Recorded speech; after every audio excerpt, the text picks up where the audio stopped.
Oh, it's game time. It is game time. We are here in full respect, baby.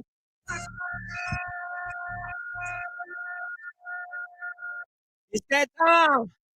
Prairie View been talking a lot of talk like they big dogs. Let's see how big they are today.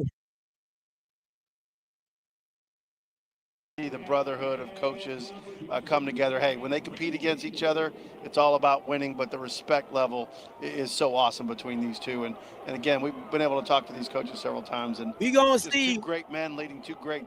We gonna see today how good this Prairie View team really is.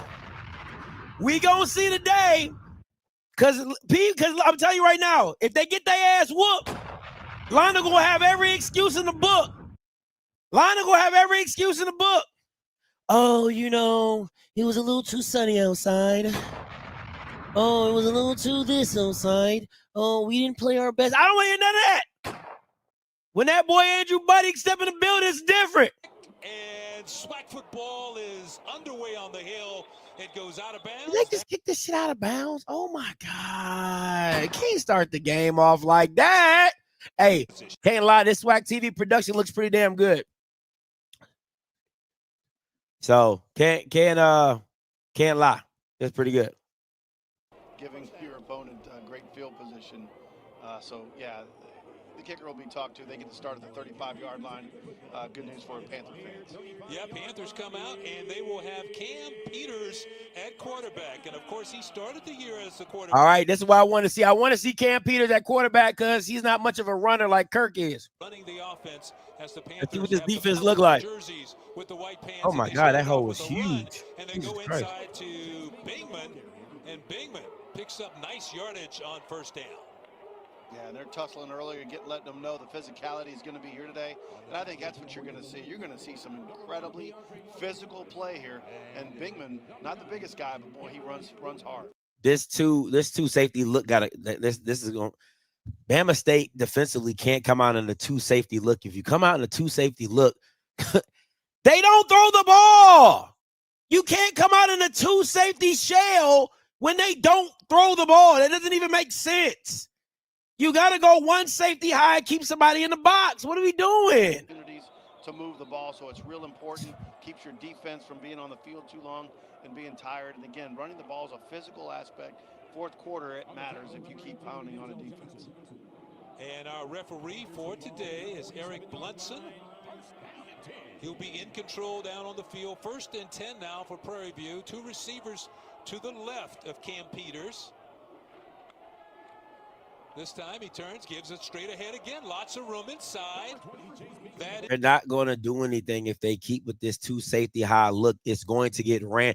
They don't throw the ball. Come on, defensive coordinator. Come on, Eddie Robb. Lineman, I want you to own this game. Peters with over 1,006 yards, over 1,000 yards passing so far. They go back to Bingman. It doesn't make any sense. Why are they still in a too high safety look? On that play. What is going on here, dumbass Robinson? That Prairie View has been able to exploit so far. Yeah, and it's really right off the kind of guard's butt, leaning towards the tackle there, just kind of at an angle on both sides of the ball. Another first down. Peters to throw it. Lost it down the field for his big tight end. And again, they don't throw. You're okay. Just stop the run. Jones, but he was out of play, out of bounds. Stop the run. Down as an incomplete pass. Yeah, good discipline by the Hornets defense, because you get all those runs, you start to want to cheat forward, but the cornerback had great coverage. Ball was just too far outside. But Peters gives the Panthers a little bit more edge on the passing game. And they're still in a two safety high look. This is stupid. Versus one interception, goes back to the running game. Bingman this is again. Stupid. I mean, what are we doing? You're giving the game away. You're staying in a too high safety look, and you don't have the numbers in the box. This doesn't make any sense. And they're still in a too high safety look. Peters again fakes the handoff, has a man wide open, completes his pass, and it's going to be down to the 5-yard line. This doesn't make any sense. Who game planned for this? Big tight end. And we have an injured player on the field. Who game played for this? And one of the Hornets are down, and again, you can look at the excitement of the Panthers sidelines of just the way to start this game.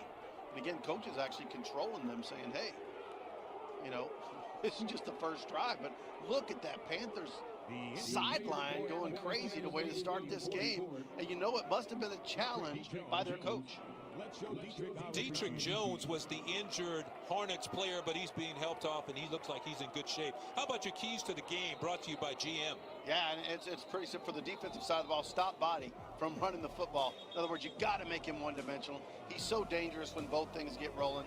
And then offensively, they have to have no turnovers. And those are two important issues. And right now, I'll tell you what, with this drive the Panthers are putting on, that running clinic they're having off tackle is fantastic. You still shouldn't be at a 2 safety high. It doesn't matter if they're spreading you out or not. You just go. You got to go man on somebody. You got to go man and cover 3 on somebody. But goddamn, like, you cannot have two high safety looks when you know they are a run first team. You got to make them pass you out of that.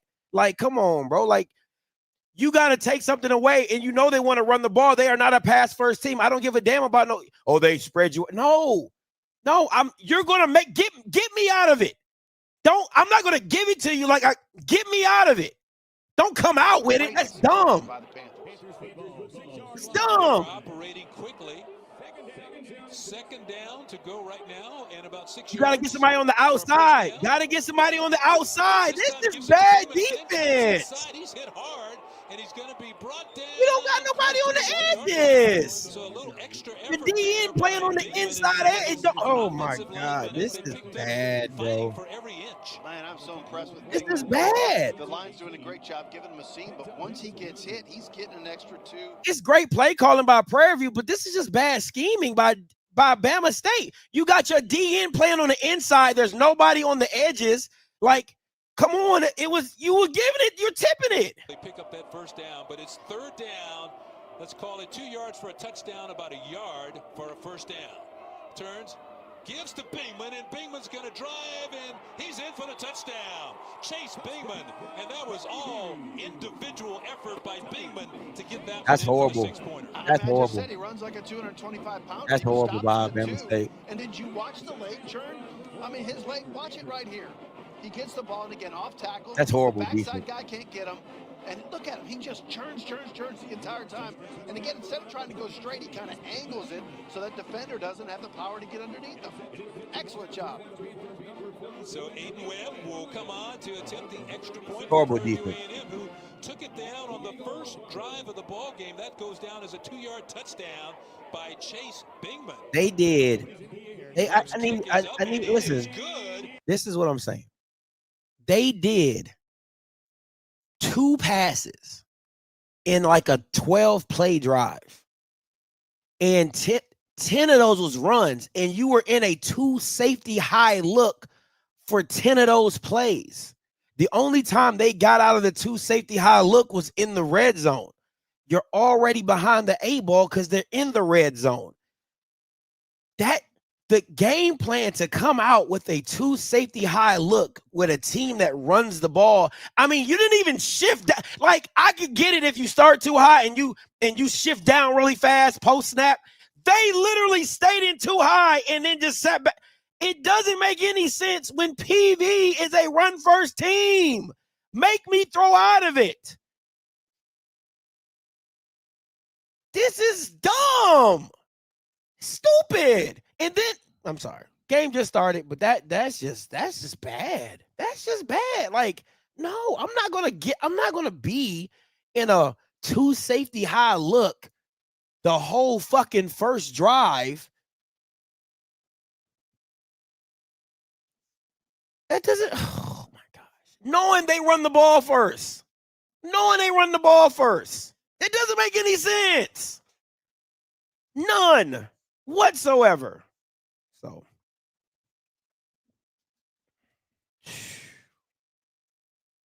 the only benefit, and this is tough. Bama State's defense is not good. We understand it. It's not what it was last year. We understand that. But the only benefit they have right now is that they have Andrew and that they can make it a shootout if it becomes a shootout. But you still don't know what that defense is going to look time in and time again because they're so finicky.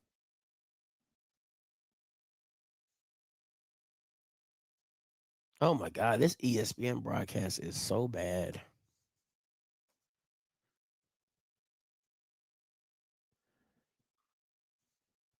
Too easy. Absolutely too easy. Absolutely too easy. Everyone, if you are just joining us, you missed a nice drive by the Prairie View A&M Panthers. 10 plays, 8 of them plays. 65 yards. I was about 2 of those plays were passes. 10 plays, 2 of those plays were passes. Yeah, he certainly got it done. How about this, Butch? 8 carries, 55 yards. On the first drive. 55 yards in the first drive running. That's crazy. He capped it off with a touchdown and then put a clinic on late turn. And you in a 2 safety high look for like 7 of them plays. Crazy. And Alabama State will get their first opportunity return. And a nice return it is over the 20-yard line and down to the 24-yard line. And it don't help that they got to start at the fucking 35 because your dumbass kicker kicked the ball out of bounds. Give us our first look at Mr. Andrew Body at quarterback. That was Nemo Hickson on the return for the Hornets.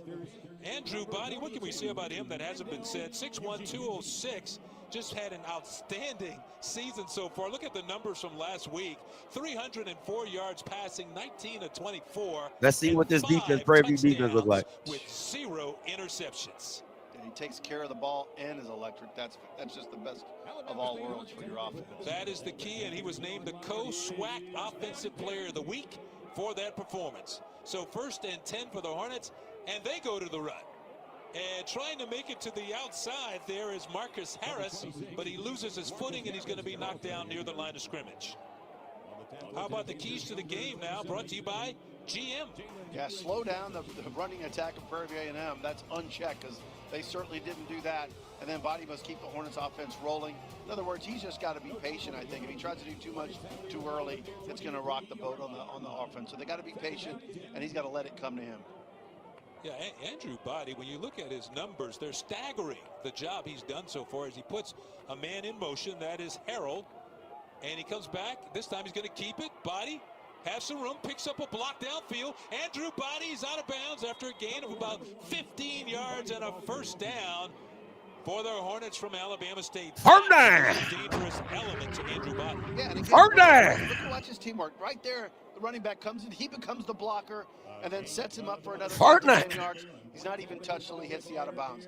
Fantastic understanding from his teammates of when to block and when to be a target for a pass. Well, he was out there directing traffic once he got on the outside. So 1st and 10, Hornets go back to the run inside, and they're going to pick up a couple of yards. Body going to keep the ball. Right there. I'm telling you this right now.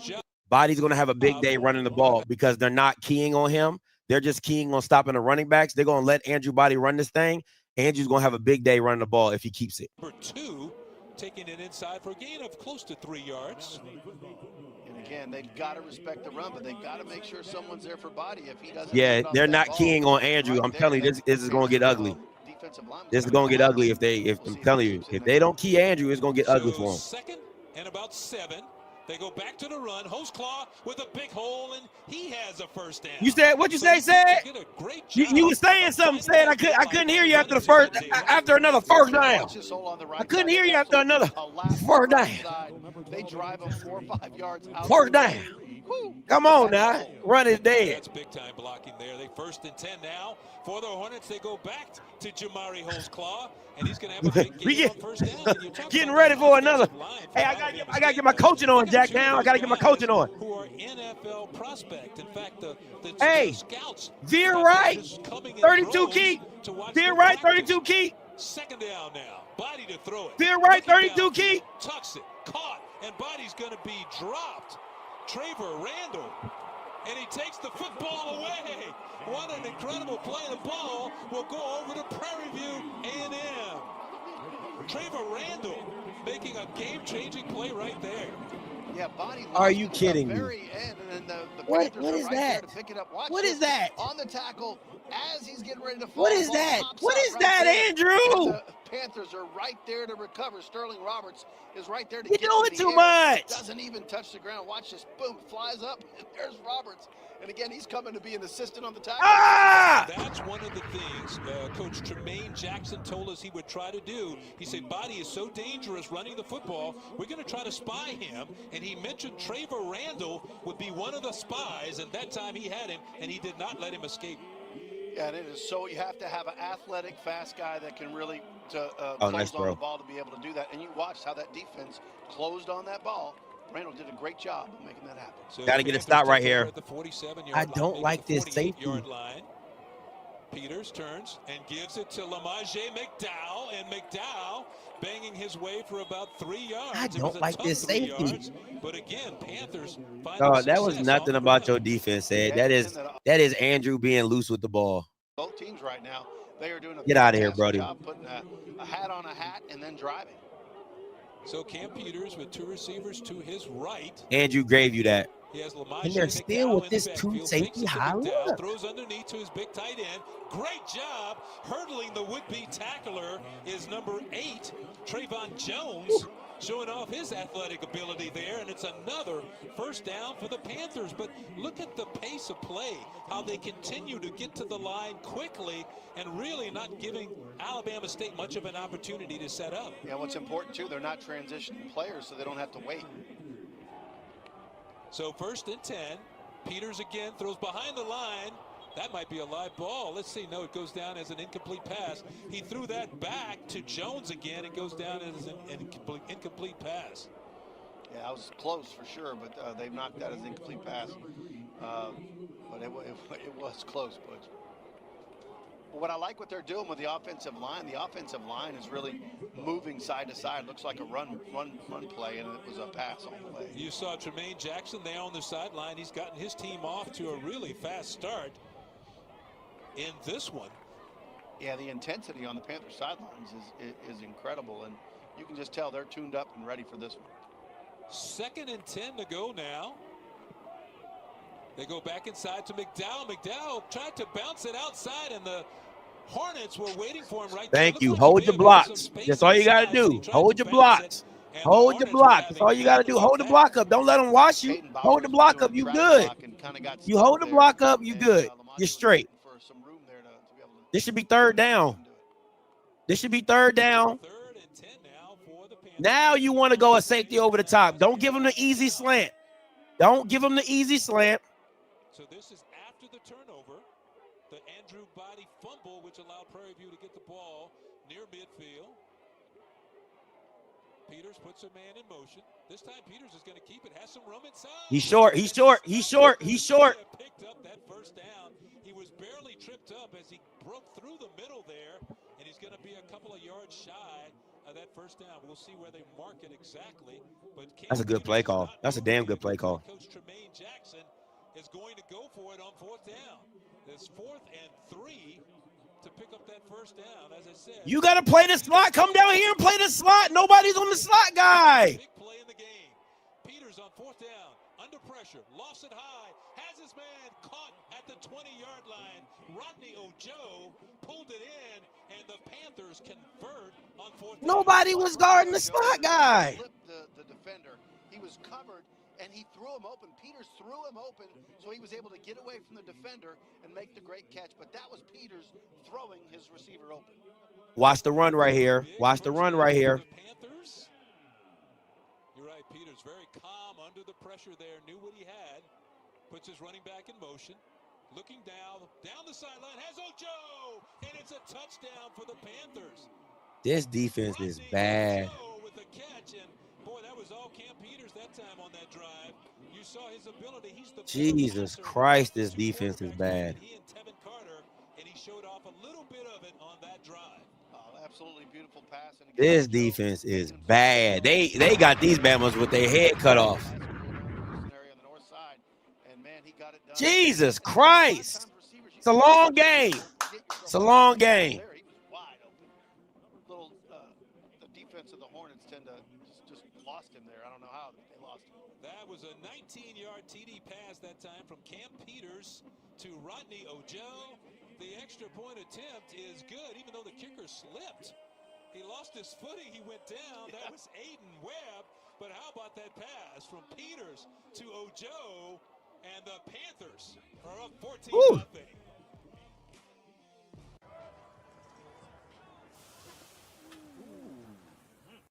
Listen. Jesus Christ, this defense is bad. Andrew doing too much. Should have just took his ass down. Got the strip, got the score. All right. Got to get a score right here. Can't go down 21-0. Can't do it.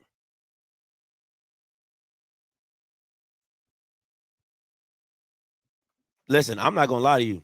That PV offense is nasty. I like the up tempo. I like the style that they're playing with right now. They spread you out. They can run the ball. Cam Peters is the better passer than Carter. I like Carter better because I just like the physicality in which he runs. But I mean, at the end of the day, you gotta decide. You can't get beat. You can't get beat by, if you get beat by both, you're gonna lose any game. But you gotta take something away, and if you're not taking the running game away and you're getting thrown on like that, that's just bad. But I do like the up tempo. I like the spread it out style that they're running. But at the end of the day, man, God, dog, like you can't let them dictate to you. They are dictating this whole game right now. Like pass, run. I mean, if you can't stop any of it, this is going to be a long day for Alabama State. But you got to give credit for Prairie View. They are dictating.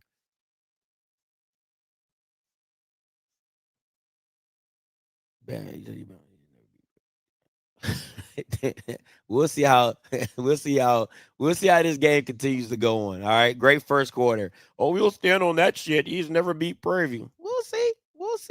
It's a long game. It's a long game.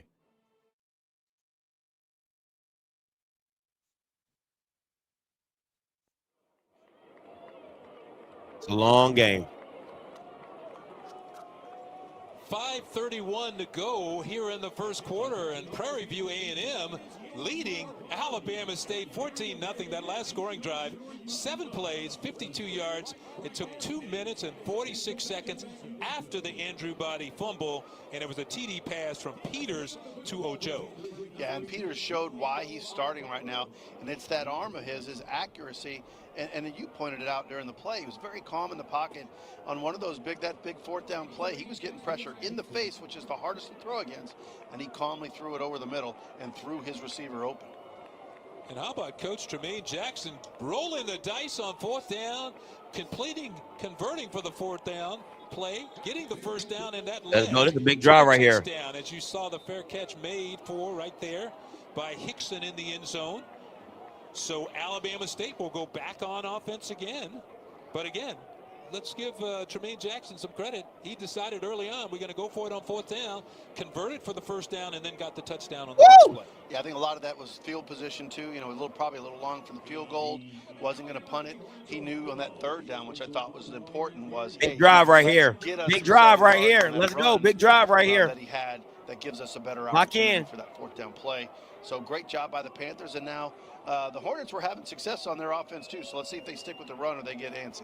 Yeah, we'll talk about the two head coaches in just a minute. But 1st and 10 now for Alabama State. Andrew Body to throw it. Completes his pass. There's no need to throw it. It's going to be a short gain on the play to. You don't even need to throw. Like, they don't even. I don't get it. There are literally 3 down linemen. There's 3 safeties, and you're throwing the ball. For what? For what? There's no need to. It's none. On that, you don't make the tackle. There's no need to. That short little pass can turn into something. Yeah, Kennedy Parker out there for the Panthers. This time they go to the jet sweep, and a good run there by the Hornets. How about that run? A little space inside, and he turned it into something. Dylan DeJet on the carry, the Canadian, number 5. That's going to pick up a first down for the Hornets, and they go quickly. He hands inside, and it's going to be another big game. No, I'm like, you can do this the whole drive. You don't need to throw the ball. They want to stay in that 3 safety look. That's cool. Like, just run the ball. Take the 5-4 yards and run the ball. No need. They can stay in that 3 safety look. Keep running the ball. There's 5 Bamas in the box. Run the ball. Body to throw it, and it's Run the ball. What the fuck are you doing? Run the ball. What are you doing? missile. That's why he couldn't catch it. Doesn't make any watch this. ball. This comes right at it. You know, you can't get there. What do? Put your hands up and tie it. This is the good news was Roberts obviously has been watching. I love plays like that because you Run can tell the his ball. anticipation. He's watched plays. He's watched the film. He knows what happens. As soon as he saw that handoff fake and he saw his arms rise up, he was jumping up to block the ball. Yeah, Roberts Doesn't picked make up any the fumble in sense. the last possession and almost had the interception right there, which would have been his second turn. Oh my God, this is so bad. Oh, Jesus Christ. Oh my goodness, this is so bad. There's no need to throw the ball. They're playing 3 down linemen. 2 linebackers are in the box. You have 5 to 6 blockers. Run the ball. You have the numbers. It doesn't make sense. It just doesn't make any sense. Oh my gosh. I don't get it. I don't get it. I don't get it. All you got to do is run the ball. They're not stopping the run.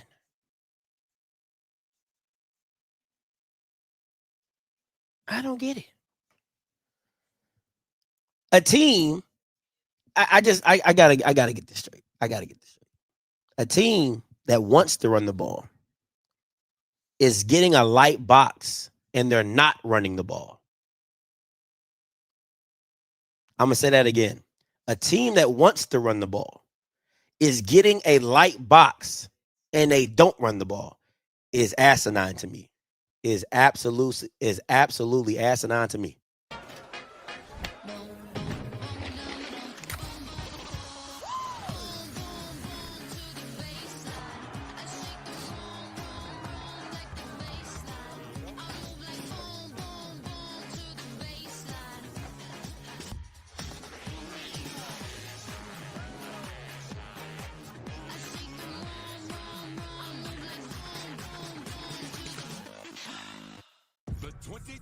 These running backs should be going for 200 to 300 yards easily. On this style of defense, they're going to listen. It's a bend don't break style of defense. It's like, hey, we'll give you that 4 or 5. We'll give you the 4. You got to take the 4 or 5. You can't force anything because they don't want to give you the big play. So you got to take the dink and dunk. You got to be able to matriculate the ball down the field. You just don't got to force anything. You just don't force it. If you don't force anything, you score. Hey, listen, we good. All right, boom, and we'll come back and we'll do it again. That's what it comes. But it's like, hey, how many times can you take the nickel instead of trying to go for the dime? 3rd down coming up right now for the Hornets. Body in an empty backfield now. Snap, Body with some time. Now he's going to pull it down, trying to run with the football. Has some room on the outside, and he's going to be knocked down hard, shy of the 50, but that should be enough to move the sticks for a 1st down for Alabama State. So that is that element that Andrew Body brings to the table. Well, what they do a great job is their receivers block for him once they realize he's going to cut it, right? And they'll take whatever side, and he's smart enough to see which side they're going to go on, and then he kind of sets up his own blocks once he decides to run. But they do a great job of executing once the pass is broken down. And again, with the Panthers did a great job. They took away his first option, then he just went to the left side. Yeah, he's closing in on Again, 500 yards. this is where you run the ball. Run the ball. Run the ball right here. Run the ball. Throw it again. Cranks it deep. Has a receiver down there, and it's going to be caught. And he's dropped at the 6-yard line. Jalen Jones. That's a bad. I'm sorry. It happened. I'm sorry. Okay. I don't like it. I don't like you're forcing it. Showed you I'm more than running. I've got an arm. And he drops it in the bucket. And it's a great throw. It's a great catch. You forcing it though. Call it on that catch. This time, Body on the keeper, sprinting for the flag. Touchdown. Let's go. Run the ball. Let's see where they're going to mark. They're late with the signal. He dove into the end zone. It's a touchdown. Come on, man.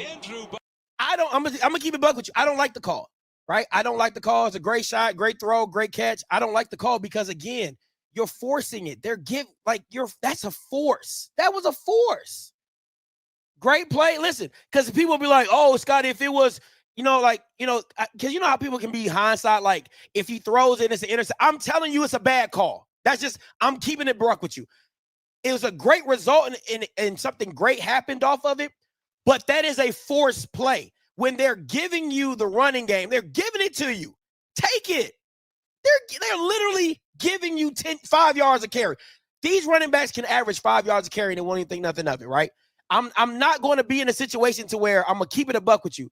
I'm not going to be in a situation to where it's like, oh, that was a great call, because no, it's not a great call. It was not. Flat out, it wasn't a great call because they're giving you the run. There's 5 Bamas in the box. You got 5 offensive linemen. If you run quarterback power, you win every time because you got the extra blocker with the running back if that's what you decide to do. But if you run the ball and everybody gets on a man on man, now you're just asking your running back to go be great. There's no reason why Alabama State can't average 5 to 6 yards a carry in this game. There's no reason why. Absolutely none. Great play, great execution by Andrew and Jalen, but I'm going to just keep it a buck with you that I wouldn't have called that because we're going to run the ball down their throat. Certainly as a runner, he is just patient and calm, long striding, and he gets it's it done. Fucking PV. What did you expect? They got 12 fans for a reason. I keep trying to tell y'all that. Stewart, who fields it on the 2-yard line. Stewart still on his feet. Stewart comes out of the crowd, dives over the 40-yard line, and a big return for the Panthers. So right away, they steal a little bit of that momentum back. Boy, watch Stewart. He does a spin move here that looks like not a whole lot. Right there. Hold. Just created hold. So another hold. Another hold. Like he was like 3 holds. And that spin just, it surprised, quite frankly, the Hornets coverage team. So the Panthers, who've been very successful on offense in this ballgame, 2 possessions, 2 touchdowns. And here we go again with 2:47 to go here in the quarter. I like it. I like what they did. I like what they did. I like what they did right there. Okay, if you see what they did, they brought that safety down to get to the tight end. They scoot the linebacker back inside. Now you ain't got enough to block me. You ain't got enough to block me. That's why you get that. Again, you got to bring the safety down and you got to help. So 2nd and 9 now for the Panthers. They give it back to Bingman. There we go. Get it. Let's get it together now. Going to set up a 3rd. Let's get it together now. Come on now. Lock in, Eddie. Lock this defense in. Made some adjustments. More people in the box. More people in the box. Was there, but this time Bingman. Come on, man. Got those extra couple of yards. Make a play. This time, Peters. Make a play. Out to the long game. Now has 4 receivers out I'll there. take that. Watch this QB keep. Watch that QB keep. Watch the QB keep. Be there. Runs it himself, spins inside, dives He's over short. 50. He's short. That's going to bring up 4th down. He's short. Come on now. I know what I'm looking at. Don't play with me. I know what's coming. Come on now. If he would have given a little bit of look of pass punt before that. He ran that ball, he would have had. What you gonna do right here, Tremaine? That was a run all the way. He probably did the run to get. They're going to go for it again. Gives to Bingman. Breaks it. Oh, come on, man. Ace Bingman with that explosive first step. He got through the line before he was barely touched and came away with the first down, and that's what he does best. He is very tough to stop. Bingman again quickly. This time. Are we going to get the flag? Are they going to give us the flag? Yards on that play. Yeah, they snapped that ball with 31 seconds left on the play clock. That's about as fast as you can get and line up and snap a ball, Butch. So a big run. Yeah, they're going to give us the flag. McDowell checking into the game now at running back for the Panthers. Illegal substitution. Defense. Number 0. 1st and 10. 5-yard penalty. Being put down on the 36-yard line. Excuse me. Well, now they're trying to straighten that out. You can see where the sticks are. Now we got something going on. Yeah, the Hornets just got tagged for illegal substitution, so they got a 5-yard penalty there. That's why the Panthers are 1st and 5. I don't think they're going to throw this, but that top left looks pretty nasty. That top left looks pretty nasty with that trips formation. Watch the bubble right here. Happening there. He hit Rockwell, but he's going to be tackled immediately. Yeah, Rockwell, you'll hear more of him later on in this game if you haven't watched the Panthers football. He is electric, and when he does a great job, he should be 2nd and 1. Quarterback sees he's open. Does a great job of making sure he's open. 33 seconds to go here in the first quarter, and the Panthers in purple go to McDowell. McDowell with a big cut Nice cut to the open area. He's going to have another. They gotta keep more people in the box. This PVO line is moving everybody. I'll tell you, from a Panthers perspective, as they drew this game up, it's going exactly the way they want it. Right now, it's on the Hornets to say, look, we're going to change your script, because right now it's on the Panthers script. It's literally just run. And again, they still got this 2 safety high look. Like, what are you doing? McDowell has a big hole on the outside. Doesn't quite have the speed. I do not understand it. Why are you still in this 2 safety high look? He does a great job of, I do not understand it.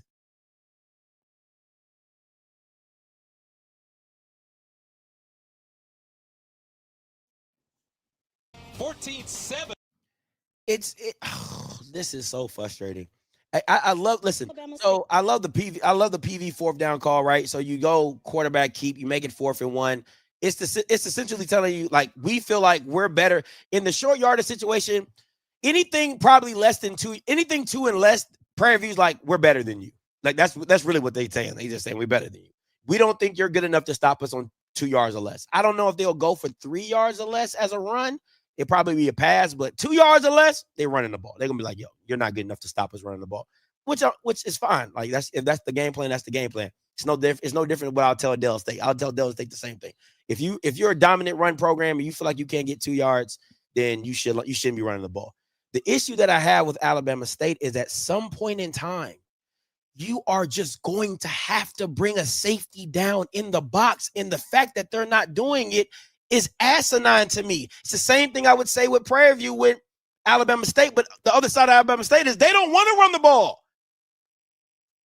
They don't want to run it. So you got one team that is giving you literally a 3 safety look, right? To where they're playing 5 in the box, and you don't want to run the ball. And then you have a team that is having a 2 safety high look, and they don't want to drop the safety because they can't stop the ball. Like, they can't stop the run. I'm not understanding. I'm not understanding. I'm just not. I don't get it. I think a field goal here for Alabama State is a win, but shit, like, at some point in time, you're going to have to drop the safety. You're going to have to put more people. You got to live with Prairie View passing the ball. You have to live with that. If that's what it comes down to, you have to live with it. But you cannot live with them running it down your throat, and then they nickel and diming you in the pass as well. That just doesn't make any sense. And you're seeing it right now. Like, bro, like, come on. Like, you got to make a decision. Like, what are you going to stop? Are you going to stop the passing game? Because you ain't stopped either one, for being honest. Join the SWAC football game time crew live from different games. Your DBs are just you're going to have to tell your DBs you're going to have to hold up. And again, Prairie View's wide receivers aren't worldly good, right? They're not overly, they're not Jalen Jones or anything like that, but Rockwell and the other kid, they're great possession receivers. So if they throw the ball to them, they're probably 9 times out of 10 they're going to come down with it because they're great. They are great hands catching receivers. But you got to trust your DBs in some aspect, or you got to make Peters have to make great throws. You get what I'm saying? Like, it just doesn't make any sense of what they're trying to play. It's just too conservative at this point in time. Like, you're just sitting back and letting them dictate to you what they want to do all game. And on top of that, you're letting Cam Peters get comfortable. Like, you're letting him get comfortable because he hasn't thrown anything over 10 yards. So he's just like, okay, boom, this is easy. Boom, this is easy. Okay, boom, bubble here, hitch here, over route here, hitch here, bubble here. It's nothing that's too crazy. Bama State 14-7 as you watch their head coach Eddie Robinson on the sideline, and here in the booth joining us is the president of Alabama State University, Dr. Quentin Ross. But thank you very much for coming in to visit with us a little bit, because I know you guys got a lot of great things going on as we see Prairie View with the ball down on the field, 2nd down and 5. But I'm going to start and ask you a little bit, and right after they snap this, I'm going to ask you a little bit about a couple of things you have going on campus. Get you to talk about that a little bit. Panthers right now in the red zone. They go to the run. Bingman squeezes inside, picks up a couple of yards there. Let's talk a little bit. First of all, you got a very big scholarship from Mackenzie Scott. A very big donation, I should say there. $38 million. I mean, that's outstanding there. The largest in the 158-year history of the school. Listen, I tell people, if you see me walking around with a permanent smile, that's why, right? 3rd and 3 right here. They're probably gonna. You got to. Okay. So you gotta be cognizant of this outside rush right here. Like, yeah, they gotta protect this edge right here. Yes, sir. Gotta send a blitz. Gotta send a blitz. One thing about it, though, you get 38 million, and everybody has that's short. That you can that's spend. short. But That's short. When you talk That's about short. a life-changing donation like that, what you want to that's do short. That's short. Generations to come. And so that's short. We will make sure that we slowly determine how we're going to expend those funds, making sure it goes towards our. That's short. What we're gonna do right here? I'll call timeout. I gotta call timeout. Got him. Oh, what a jump. It gotta be a hole. Peters appeared to pick up the first down. What a jump! And you saw him go airborne right there to pick up the first down, but we'll have to check and see what the flag was all about on that. Unless it was a face mask. And excuse me for that interruption, Doctor. It's a face mask. Foul. Face mask. Wouldn't matter. Number 3. Half the distance to the goal. Automatic first down.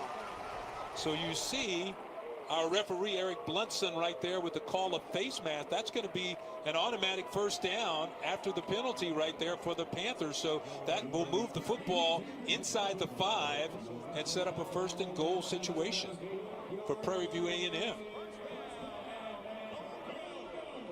They got to watch these edges.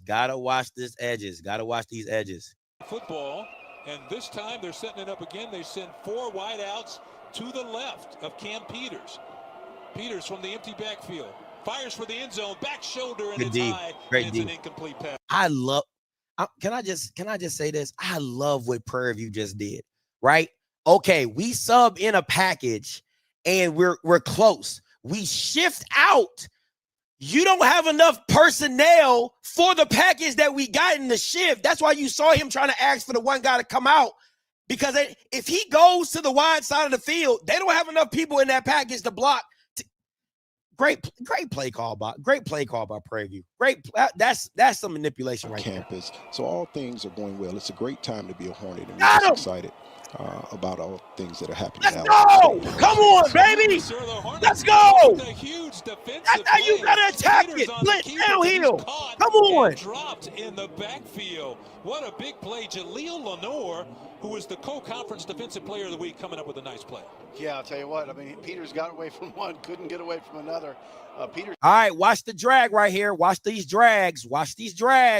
They're starting. Got to get a shot right here. Your team has been having a phenomenal season so far. I mean, they've been outstanding, and we saw a little bit of it right there. Well, we have a phenomenal coach, phenomenal coaching staff. Now you should have that safety. You got to have one safety watching this over the top. Watch this corner route right here.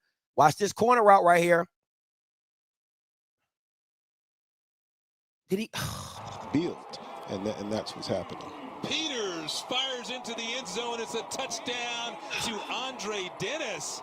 And the Panthers convert again. I mean, they have cranked up their offense to an entirely new level in this game. Jesus Christ. What he did, Peters was so patient in there. Look, he double clutched and then just drills it in there on a dime. There's no blitz. Right. There's no nothing to speed up the process. Like, there's nothing. They're just sitting back and taking this ass whooping right now. It's crazy. It's crazy to me. A 21-7 game. Webb's kick is up, and it is good. So with 12:33 to go here in the second quarter, Prairie View out in front, 21-7. We'll be back in just a minute. We know tradition. It's what inspires. Dog, you can't just keep sitting back. You got to attack these dudes, bro. What are we doing? This is, oh my God. Listen. Okay.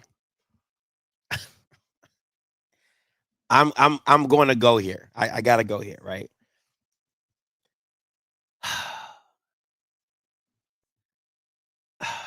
I hate to go here, but I feel like I'm going to have to go here.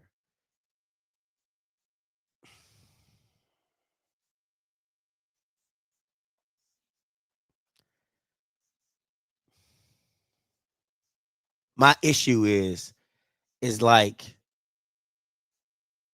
I'm gonna wait. I'm gonna wait. I'm gonna wait. I'm gonna wait. I'm gonna wait. I'm gonna wait till after halftime. I'm gonna wait till halftime. I'm gonna wait till halftime. I'm gonna see what it looks like, and I'm gonna wait till halftime. Oh my goodness, this Morgan State defense is not it. I'm gonna wait till halftime to go there. I'm gonna wait till halftime to go there.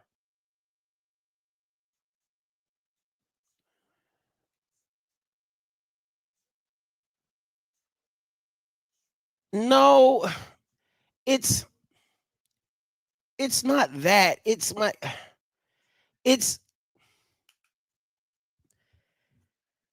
it to me, like, okay, like offensively, right? Like offensively, you would just say, hey, you got to try something different. And defensively, I'm not seeing that on the defensive side of the ball, right? Like I'm not, hey, this isn't working. Let's go do this. And I'm not seeing that this. You get what I'm saying? Like, hey, let's blitz here. Let's do this here. Like, I'm not seeing that in the game plan. Like, offensively, I think this game might just be a shootout straight up. Like, I didn't expect it to be a shootout, but I think it can go that route if Andrew doesn't keep them in this game, right? Because to me, this is flowing, it's giving me Jackson State vibes. And what I mean by that is to where if you didn't have Andrew, you're probably not in this game at all. You get what I'm saying? And I don't think it should get to that point, but it might look like that, right? But my thing is, okay, yeah, you have this special talent offensively, but defensively, what are you doing? And this is saying, if you go back to the Jackson State game, it's literally the same thing. It's like they didn't punt all game. They didn't punt all game against Jackson State, right? Like Jackson never punted. And it's going down this same path of saying like, damn, like do something different. Try something different. Blitz, something. Like something's got to get there. And that's the point to me that I'm like, I'm not seeing that aspect. Cut it in. Cut it in. Get loose. Get loose. Go, go, go, go, go, go, go, go. Yes, let's go. No flags, baby. No flags, baby. Boy, he did a great job on that one. And once he got that head of no steam flags, going, baby. tough to bring down, Jorge. Oh, man, he saw a seam. And watch that. He just kicked into a second, third gear. But I have to give credit to Trevor Randall. Watch him. Number 4, come into your picture. He did not give up. He took an angle from the other side. Come on, man. Come on. He came over to stop that from you to touch. Gotta put this in the end zone right here. Ross, I have to Not, ask don't you real force quick, anything. the Run the SWAC goddamn ball. As a conference, what is the visibility is that done for your university as well? Needed that. You work together, right, to increase your visibility and also the conference. That's correct. And listen, the SWAC is at an all-time high in visibility in all things, and of course led by our commissioner, Dr. Charles McClellan, who does a phenomenal job. He's top tier. All things clicking. You got the fade if you want it right here. Safety's dropping. You got the fade if you want it right here. You got the fade at the bottom if you want it right here. Right now, those are the type of innovative things that Dr. McClellan brings to the SWAC, and we all work together as presidents who are on that. I chair the SWAC council, and all of the presidents work together to ensure that our institutions get the visibility that they need. And so it's just a highlight of all the excellence that we have on each one of our campuses. And so we're just proud. I'm confused. Like, this got to be the backwards shit I've ever seen. You see them creeping up for the run.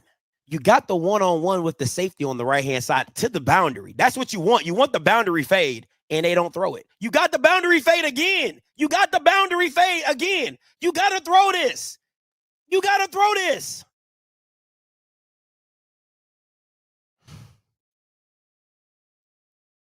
Throw it away. Throw it away. Pass as it What is he looking at? You got the boundary fade. Just throw the goddamn fade. We'd like to thank him for dropping by for that conversation. Jesus great Christ. things going on at Alabama State. Oh, yeah, no question about that. And again, great things on that for Body, getting rid of that ball, not taking a big-time sack. But, boy, you see a little bit of his elusiveness right there. This is bad. This is bad play call. Like, you got the boundary fade. The safety is drifting up. You got what you want. You got the one-on-one. You got to take the shot. So that sets up a 3rd and 8 to go to pick up a first down as he puts his running back in motion. And Body will throw it. And now there's a whistle and a... What they calling this time out for, Jorge? What did they want to check out? You know, I'm a little bit wondering what. I think it's one of those. You have to read it. That's what you see them creeping up into the box. That's how I know you guys don't know what you're talking about, right? Like, listen, if I see them creeping into the box, the reason that you run the ball is when you see that third safety, he's back at the back. That means there's 5 of 5. But if that safety is creeping down, that's 6-5. If I have a linebacker about to run blitz, that I got to worry about that. So again, if I got the boundary safety dropping down to the box, I got the one-on-one matchup with my biggest receiver on my team. I got to take the fade shot on first. I got to take that shot. I'm in the red zone. It's an easy throw. It's to the boundary. It's not to the field. That safety cannot get over in time. I RPO it to hold him down. I hit the top. If it goes in my way, that's great. But you're running. They literally ran into the run blitz. They literally ran it into the run blitz. Doesn't make any sense. Down. Now, if you see, they have the safety on the hash to get over for the fade, so they're not going to give you that. So now you have the middle open, but I'm assuming PV is going to drop somebody in the middle because they don't expect Bama State to run the ball right here. And now another timeout is called, and I think this time by Alabama State. Again, it's a chess match we're seeing right here. And I'll tell you, Shakira Martin on the sideline, she wasn't expecting this rain early, and she's getting a little taste of that right now. Huh? Well, let's look at some of the stats while we have a chance. And one of the big things that just caught my eye is Chase Bingman with 11 carries for 70 yards and a touchdown. Yeah, I mean, that is incredible. And again, I talked a little bit ago about script, right? What did you want to accomplish? How did you want to attack the game? And, you know, both plays and team comes out and say, hey, here's what we think is going to happen. Here's how we can attack them. I think the Panthers have been on script. What they thought they can do and what they were trying to do, they've been able to do. The Hornets, you can tell, have started to slow them down a bit, but their script isn't quite gelled yet. And I think this is a very tough place to be. You know, Bama State's probably going to drop 8 on this 3rd and 8 coverage. I mean, I'll probably go draw right here just to pick something up. Oh, no, they blitzing. He got to hit it. He got to hit it. Get it. Oh, he's short. You got to go for it. Trying to get to the sticks. That's a Jai Harrell. You got to make him miss, Harrell. You got to make him miss, Harrell. You got to make him miss. See where they give him the mark. Let's see exactly where they put it down. And yes, he's going to be shy of that. You got to go for this one. But it puts him in great situation for a tight 4th down. So that's I see, but it's the tough thing. 4th and 1, 4th and 2. They're not going for this. They're kicking the field goal because I wouldn't. Very familiar with this area. Here we go. Something stupid. Oh, they tried the little version of the tush push right there as Harrell stopped underneath and took the snap, and he did get the first down. That is a bad spot. He didn't get that. That is a bad spot. He did not get that. Yeah, that is a horrible spot. That is a horrible call. It wasn't a powerful move, but boy, it was just quick. And you see him, he just kind of like finds a little gap and slides right in. He didn't get that. He didn't get that. Yeah, to finish our he thoughts didn't on get Eddie that. Robinson, I don't listen, bro. I don't care. Unless it was State. 4th and inches. If it was 4th and 2, he damn sure didn't get it. If it was 4th inches, but he didn't get that. Obviously, he's very familiar with Prairie View and the Houston area after his time. It's the Camel Bread friendly because that wasn't no nice play. That was not a good play. And goal to go now. Handoff and it's going to walk in. Okay. Wide open. But if I'm a Prairie View fan, I'm pissed. Think about that. If I'm a Prairie View fan, I'm pissed. Like that, he didn't get that first down. You can't tell me unless it was 4th and inches. Unless it was 4th and inches, 4th and 2 is no possible goddamn way he got that first down. And then you give him the first down, and what happens the next play? They score a touchdown. You get what I'm saying? Like, it's stuff like that that changes the dynamic of the game because now you're down 7-21. We got a turnover. You haven't stopped us all day, and we might be able to go down the field and get 28-7 at half. You give them the spot they probably didn't deserve, and then now it's only a 1-score game.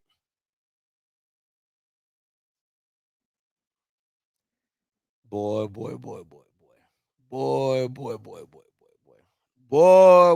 I tell you. This is crazy. This is crazy. That's all I'm gonna say. You think they was gonna get that again? You fucking kidding me? You think they was gonna get that push against Jeremiah Williams? First of all, can I just say something? Can I just say something? First of all, you don't fucking run that play with your smallest guy. Like, I need people to understand, right? You don't run that play with your smallest guy. If you watch it in the NFL, they do it with tight ends, they do it with big receivers. They don't ever do that play with their smallest guy. Scotty, why don't they do that with their smallest guy? Because you need the length of the player and the strength of the player to push the pile too. So why would I do that play with my smallest guy? I do that play with the jet. I do that play with my tight end. I do those plays with maybe a big running back, but I do not do that play with my smallest wide receiver. So I don't give a damn what y'all say. That shit was a bad call by Barnett. Like, it's not smart because it was, oh yeah, we really tricking them. We're gonna do that with our smallest guy. Like, no, that shit was dumb. And it was really stopped. If we're being honest, it was stopped. Come on, man. Like, it's just whatever. You know what I'm saying? Whatever. I'm done with it. Y'all, yeah, you know. Because people say I'm not fair, and people say I'm biased, but at the end of the day, I'm gonna call a spade, right? In the two plays that I mean, the play design wasn't bad. I just don't think you run it with your smallest guy. You run that shit with your biggest guy. But that's just me, you know. That's just my little 2 cents on that, you know. Hey, what do I know? I'm over here watching it with y'all. All right, let's see what we got to do right here. Bama State got a blitz. Okay, at the end of the day, Bama State got a blitz. I don't think the rain helps. I don't think the rain helps Bama State. Prairie View's a run-first team. Like, they want to run the ball. Bama State ain't been able to stop nobody. State, let's go down to the field to Shakira Martin now. Shakira? You guys, a couple of raindrops here and there, but that's not stopping the crowd from supporting their Panthers. That's been one of the main speaking points for head coach Tremaine Jackson, is getting the community out. And I want to say, these guys are sticking around. It's so bad. It's so bad. They're not even showing the crowd at the stadium. They showing the clouds. They showing the field goals. They not even showing the stadium. They don't want to show the 12 fans that are in attendance. For this time, that's nice crazy. That's crazy. You know it ain't nobody because nobody's behind the home team. That's crazy. That is crazy, boys. It's going to be through They showing clouds. They showing the sun. They are not showing that stadium with 12 fans. That's crazy to me. Plays 20 yards and 2 minutes and 27 That's crazy seconds to me. To put it in the end zone and make it a 21-14 game. So it's been interesting. Both teams, it's like two prize fighters. I mean, it's punch, counter punch, and punch. Well, we knew the Panthers. Bama State is going to have to they're going to have to push them behind the chains on first down. You can't let them stay ahead of the chains. You gotta get something negative going on first down, or make it 2nd and 9 instead of 2nd and 7 and 2nd and 6. That's where they've been living all day. 2nd and 5, 2nd and 6, right? You got to get a good stop right here on first down. Got to get them behind the chains. 41 points a game. So that's what Jorge means when he says rev up the offense a little bit. As Prairie View has the football, 1st and 10 from the 25. They go back to the run, which they've had a lot of success with today, but this time only a couple of yards inside. Yeah, and the Hornets have certainly brought more people in the box. They've got like 8 sitting in there, and they're all lined up a lot tighter to stop that run. As you see Coach Jackson looking on, that was Chase Bingman on the carry, and this time they'll throw it. Pass is complete to Dennis, and he's pulled out of bounds after a short gain, so it's going to bring up a 3rd down. So you know the Hornets would like nothing better than to hold on this. It's 3rd and 4? 3rd and 4 right here. I think that was a bad run by the wide receiver. He cuts that back inside. He's still picking up yards. Cam Peters is your 3rd and 4 right here. It all depends on what they feel about this down position. They could go run right here because they feel like you can't stop them on 4th and 1 or 4th and 2. I wouldn't be surprised if they do go run right here. I do like this blitz right here, though. I do like this blitz right here, though.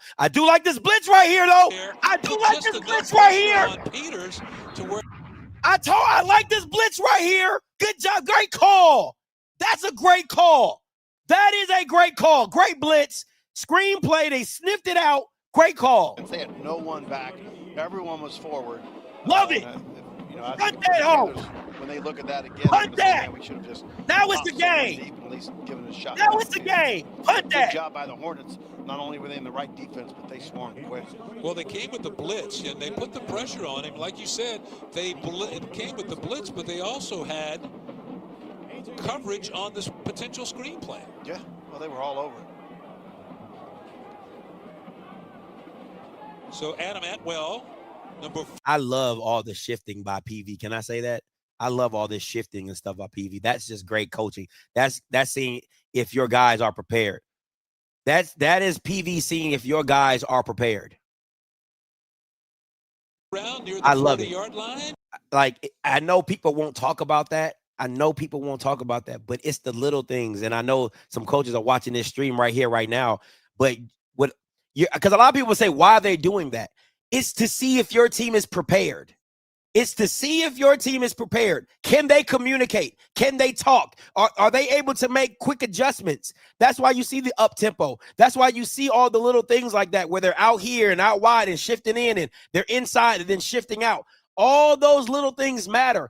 Can your team communicate? I don't know if you saw where they went when they did that wide receiver screen. The DB's like, because he don't have enough players, it's one person blocking two guys, right? Like, it's little things like that. 1-124 in favor of Prairie View, and Alabama State with the ball in a hole for Holmes. What did I just say? He's down the sideline. What It's a did I foot say? race now. Run the ball. Can they catch it? Run the and ball. It's going to be escorted out of bounds, but a big play by Holzclaw. What'd I say? Run the ball. It's there. You want to play this bend, don't break style? Run the ball. Good blocking there. Just one little seam. He looked like he was behind the offensive lineman, then just pops out. Run the Panthers ball. weren't ready for Run him, the and you're right, dang a foot ball. race. Come on He now. just takes off the sideline. So this time he's going to be Stop. knocked down. That was Cameron Amal who got him out of bounds, but the Panthers come up with a big defensive stop right there on first down. It's going to be no gain, maybe a loss of 1 yard on the play. So Jamari Holzclaw came into this game today with over 410 yards rushing, as you see Eddie Robinson on the sideline. So he's been their go-to guy when it comes to running the football, unless Andrew Body is keeping the ball. Body can run at any time on any play. That's his deal. And he has the discipline to know when to run and when to pass. That's what I think is so special. 2nd and 10 as the rain starts to subside a little bit. And we have a whistle before Andrew Body can get off the snap, and another timeout is called. He said both defenses are absolutely garbage. Trying to remember how many timeouts they have versus the Panthers. But, you know, you can really figure out how important this game is. We've already had several timeouts by both teams, and it's because each play is critical, right? They know how important these drives are.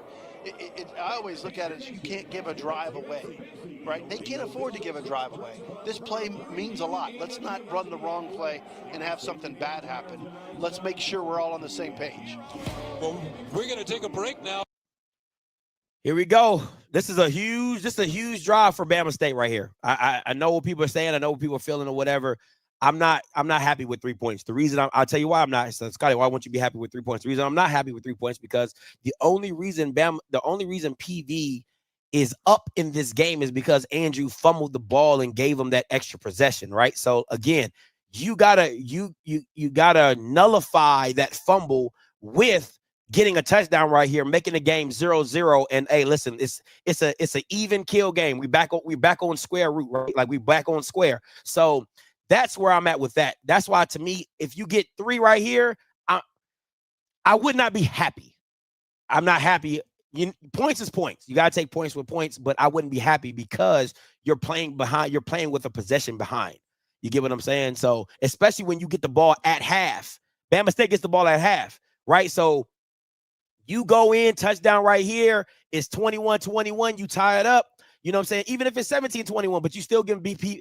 It'll be different if you get a field goal and then it's the end of the half, you get the ball coming out.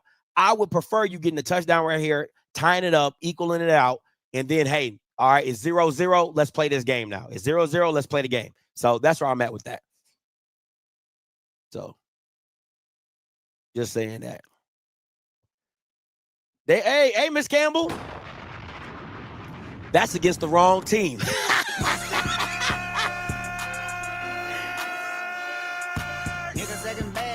somebody gotta do it. Got my foot up on it. Delaware State shirt. Is this my? I'm saying this is my Delaware State shirt. This ain't. That's not my. That's my. That's against the wrong team, Miss Campbell. They should have did that last week against the wrong team. All right, they playing for pride now. We ain't listen.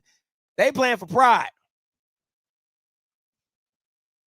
They playing for pride at this point in time. They playing for pride. Thank you, Miss Living. You know what I'm saying? We know what it is. The only reason we know what it is. We know what it is. Quarter, and the Hornets with the ball on the move. 2nd and 10 for Andrew Body and company. Body keeps it. He does a great job faking. Completed the pass, and the receiver will take it all the way down inside the 5-yard line. That's Get it. Harden. Get it. Let's go. Come on, let's get it. To the 5. Let's get this thing. Let's keep it rolling, baby. Excellent fake. I thought the running back had it. I thought the running back had the ball too. I ain't gonna hold you. That was a damn good fake. I thought the running back had the ball too. I'm like, oh yeah, get in there.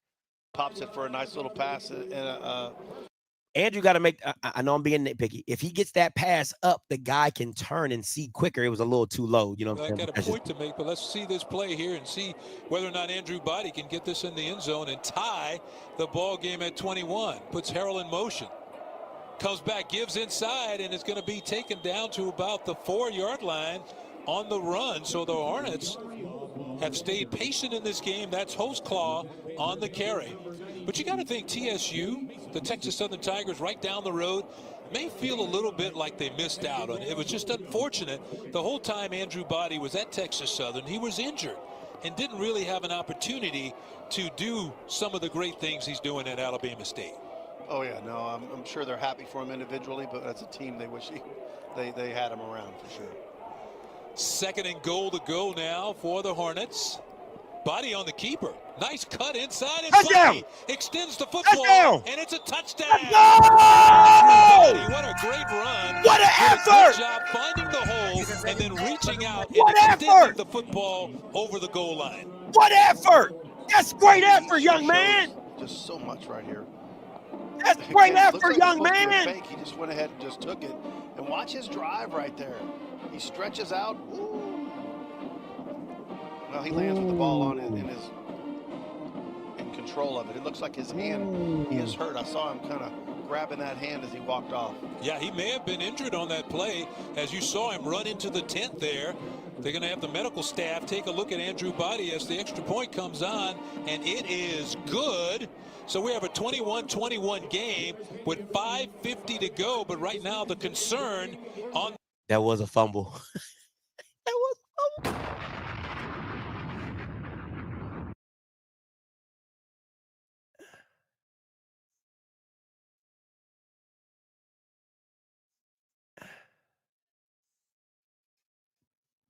That was a fumble. That was a fumble. That was a fumble. And he even looked at one of his teammates, and he was showing him a hand at the very end of that play. That was so a fumble. Something's up with his hand. He injured it. We'll see how he is, but he's in that tent getting looked at. That was a 4-yard touchdown run by Andrew Body. The drive. That was a fumble. But we good though.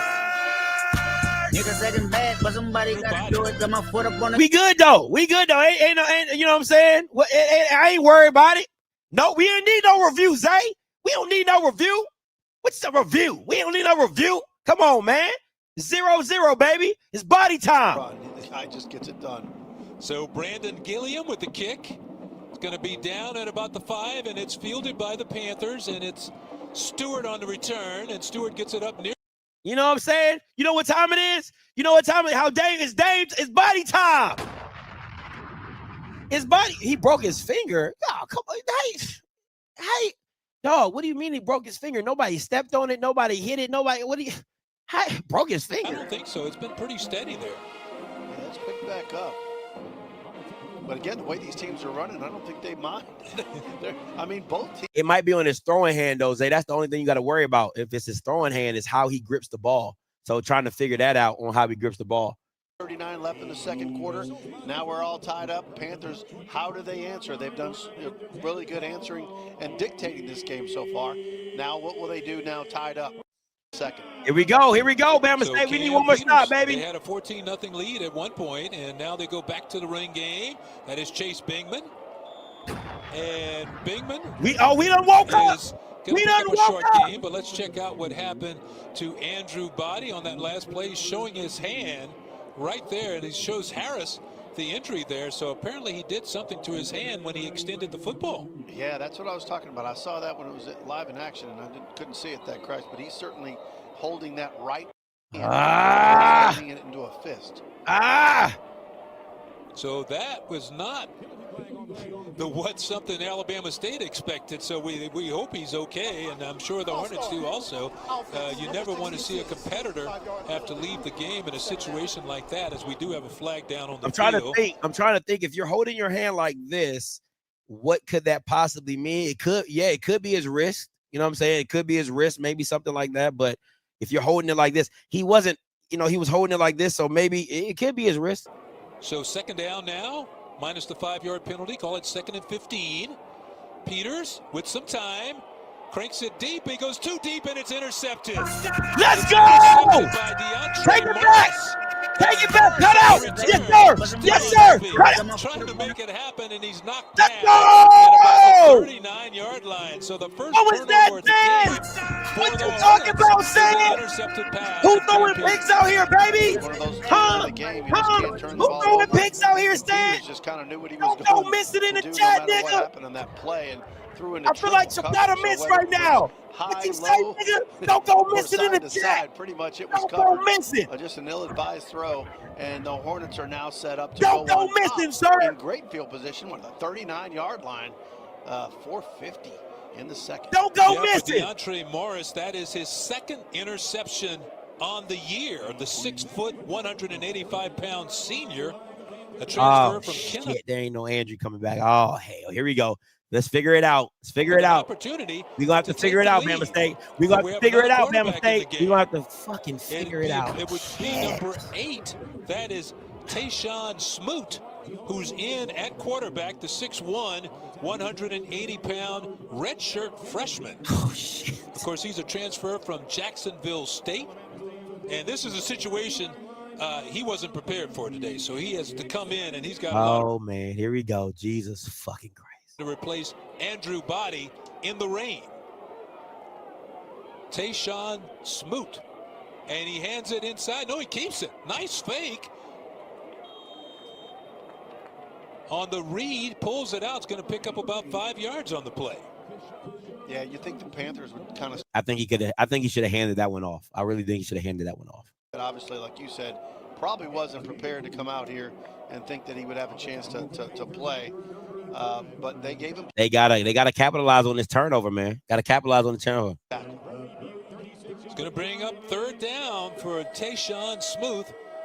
Smoot, his first big third. You think Smoot is related to Fred Smoot, the former Redskin? You think he's related to them? He comes in a 21-21 ball game. 3rd and 6. Fires a pass low, and it's going to... Fucking Chris Barnett. Fucking Chris Barnett. Fucking Chris Barnett. Fucking Chris Barnett, man. God and damn. Down as an pass.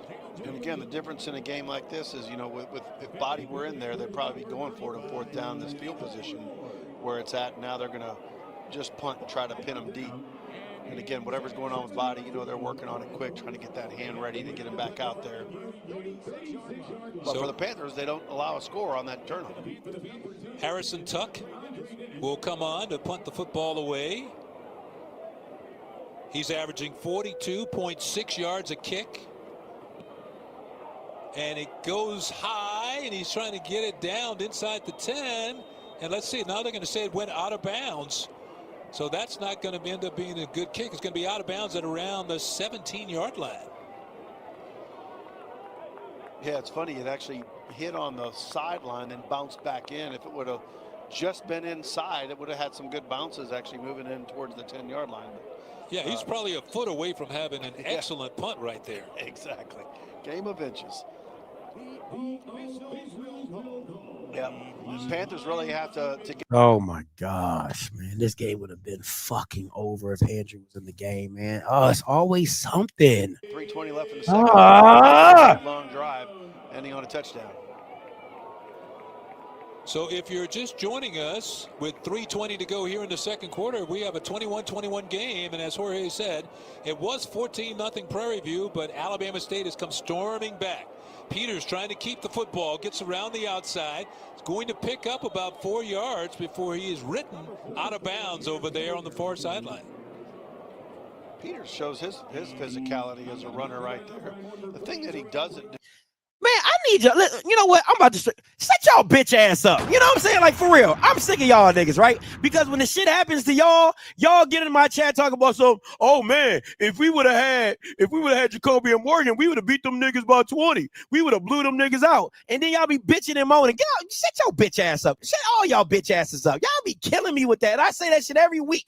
Y'all be, if the shit happens to Jackson, it's the end of the world. It's all this. But then when it happens to other teams, y'all want to be cruel. And then when I say I'm glad Jacoby and Morgan hurt, then people be like, oh, Scotty, see, you don't even like people. You don't even like people. See, that's that shit, Scotty. You such a hater. You want kids to get hurt. Shut y'all bitch asses up, man. Because when the shit happened to y'all all, oh man, you need to be real nice. You need to be, this how you talking about kids and this how, shut y'all bitch ass. I can't stand y'all. Boy, I swear to God, y'all be killing me with that dumb shit. For real. Third hurdle we've seen in this ball game today, as that takes us to the 2-minute timeout. But what a run! Damn, man. Cam Peters. I mean, good run all the way. And again, there was hold it. You know this. Hold it. Can I get a hold it call? Leading the block right there. Then again, hurling. They must have done hurling exercises. Working with the track coaches during the week this week. The 2-minute timeout is here. 21-21 game. We'll be right back with more in just. Is that what?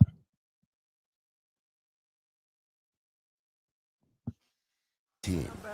But there is an M, an E, an A, and a T. I'm just saying, man.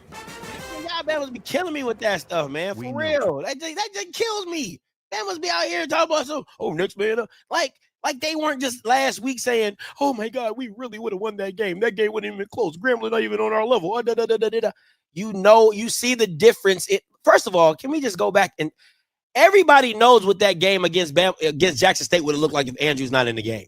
Everybody and their mama could tell you that. I talked to some of the defensive players personally. They said, man, that boy body different. Like we got 7 to 8 sacks if he's not in the game. So what I'm saying to you is you know this game is going to look different if Andrew is not in the game. He is their equalizer. We clearly see they can't stop a nosebleed. Okay? So what are we talking about right now? That's all I'm saying. So let's not act like, yeah, it's next man up. We all know it's next man up. You ain't got no choice but to be next man up. That's why you got bench players. That's why you got backups. But they're backups for a reason. It's not because they want to be backups, because they're not better than the person in front of them. That's why they are back up.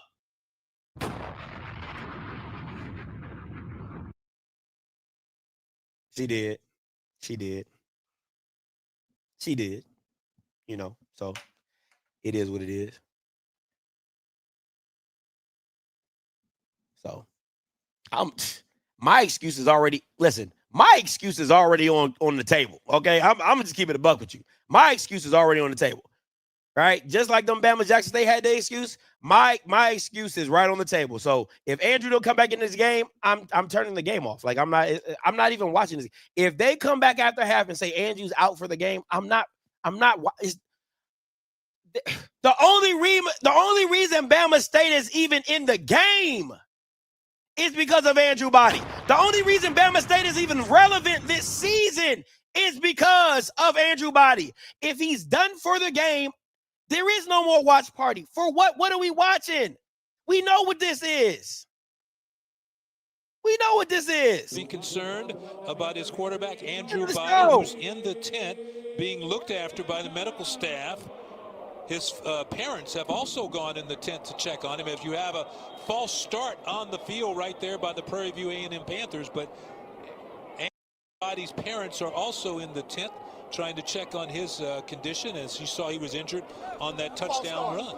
Offense, number 74, 5-yard penalty. It's first down. Yeah, that'll give you a Tums moment if you're a head coach coming out of a timeout. You get a false start at home. That one will get your ulcers popping. Ty Brown was the guilty party for Prairie View A&M, as that's going to back him up and make it 1st and 15. And you're right, not something you wanted to see after the big run by Peters to pick up the first down. So 1st and 15 for Prairie View A&M in the purple jerseys. Peters looked one way, but now he pulls it down. He's going to keep it, and Peters has been really effective. No, this D-line is bad. I was going to say. Oh, my God. That's why I keep saying Bama State has to blitz. This D-line is not good, man. It is not. It's not good at all. The way he runs the ball. They got to blitz. Peters this time bobbled the snap, managed to make the handoff. Boy, that could have been disaster for the Panthers. But he got a hold of it, and he did make the handoff, and a couple of yards inside by Bingman. And that's going to set up a 3rd down and 6. Yeah, Bingman helped him out by pausing a little bit, but that messed up the fluidity of the run. So now they're with a long 3rd down, looking to convert. See Alabama State making the substitutions up front. And now the Panthers are set to go on 3rd down. Public address announcer, let us all know, our good buddy Rick. And you see Prairie View trying to get set here. They go back to the fake the zone read. Peters on the keeper, and Peters is going to have the first down. That was quite a play by Christopher Buckner, the offensive coordinator, the man who calls the plays for the Panthers. That was a great play call. That was a great play call. I can't even fake with you on that. That was a damn good play call. Watch this. He lowers it right there, just drives through. There was no slide, no I'm a quarterback runner. Woo! Sims came up hurt in a hurry, but he took the blunt of that hit. Peters to throw it. Fires near the sideline, completes his pass. That'll be a gain of about 4 yards on the play to a tight end right there. Trayvon Jones on the catch. I feel like Andrew Body, he looked at Andrew Body tape this week. Maybe Peters didn't. Will the game clock operator please put 30 seconds on the clock? Well, here in the second quarter, the running by Peters has definitely been the difference in the game. You mentioned Bingman in the first quarter. Well, the second quarter, it's been Peters. Yeah, and Bingman had 70 yards of rushing in the first quarter. He has 79 now, so that means just 9 in the second quarter, and Peters has picked up the slack there. And you saw in that pass play, too, because now he's such an effective runner, guess what? They got to give him a little bit of room, and those receivers had a lot more room on that pass. So we'll see how that affects the Hornets going forward. Hornets have already made several adjustments defensively. We'll see how they adjust to this. And it looks like the rain is barely coming down now, just about done. With 30 seconds to go here in the first half. And, you know, what an exciting first half it has been. We're locked in a 21-21 game, but right now our concern is for the quarterback for Alabama State. That is Andrew Body, who went in the tent with an injured hand, and as soon as we get something on that, we will definitely pass it along to you. So Prairie View now on 2nd down and 5. As I mentioned, 30 seconds to go here in the second quarter. They put Ojo in motion to the right. Peters looking to throw again. Here comes the blitz. Has a man all by himself. Wow, that was Jacoby Banks, and the throw was a little high from Peters. Yeah, I mean, it was almost one of those things. He's so open, he just tried to throw it too good and then just got it off. I mean, he needs to complete that. Didn't give him a chance to catch that ball.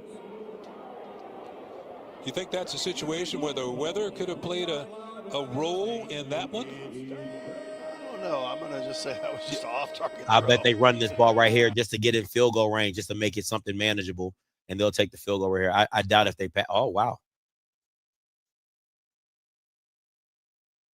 Good throw. Good throw. Good throw. By Rockwell on the catch. That will move the sticks. And the clock will start to tick once the ball is set. And we're down to 19 seconds to go here in the first half. So the Panthers doing an excellent job on this drive. Man, Rockwell is such an efficient receiver. You know, if we can see that play one more time again, it's a simple in route that he's running, but when you watch him plant his foot and turn inside, he just gives himself a perfect target for his quarterback. And that's why I think also the accuracy is just, it's a timing route, and also it's just, he knows it's going to be clean because Rockwell positions himself. Watch him, he positions himself really well right there. Just a good target, puts it right in the basket. 2nd and 10 now for Cam Peters, under pressure, floats it high. Oh! Intercepted. A fine play by the Hornets. It was tipped out and then intercepted. Needed it. Needed it. What a play to end Needed it. a drive in which Prairie Needed certainly it. would Let's have go put in and a some half. points Needed on it. the board. 0-0. 0-0. Needed it. 18. Needed it. Mendel, who made the interception over there. Excuse me. That is number 18 for the Hornets. Denzel Johnson.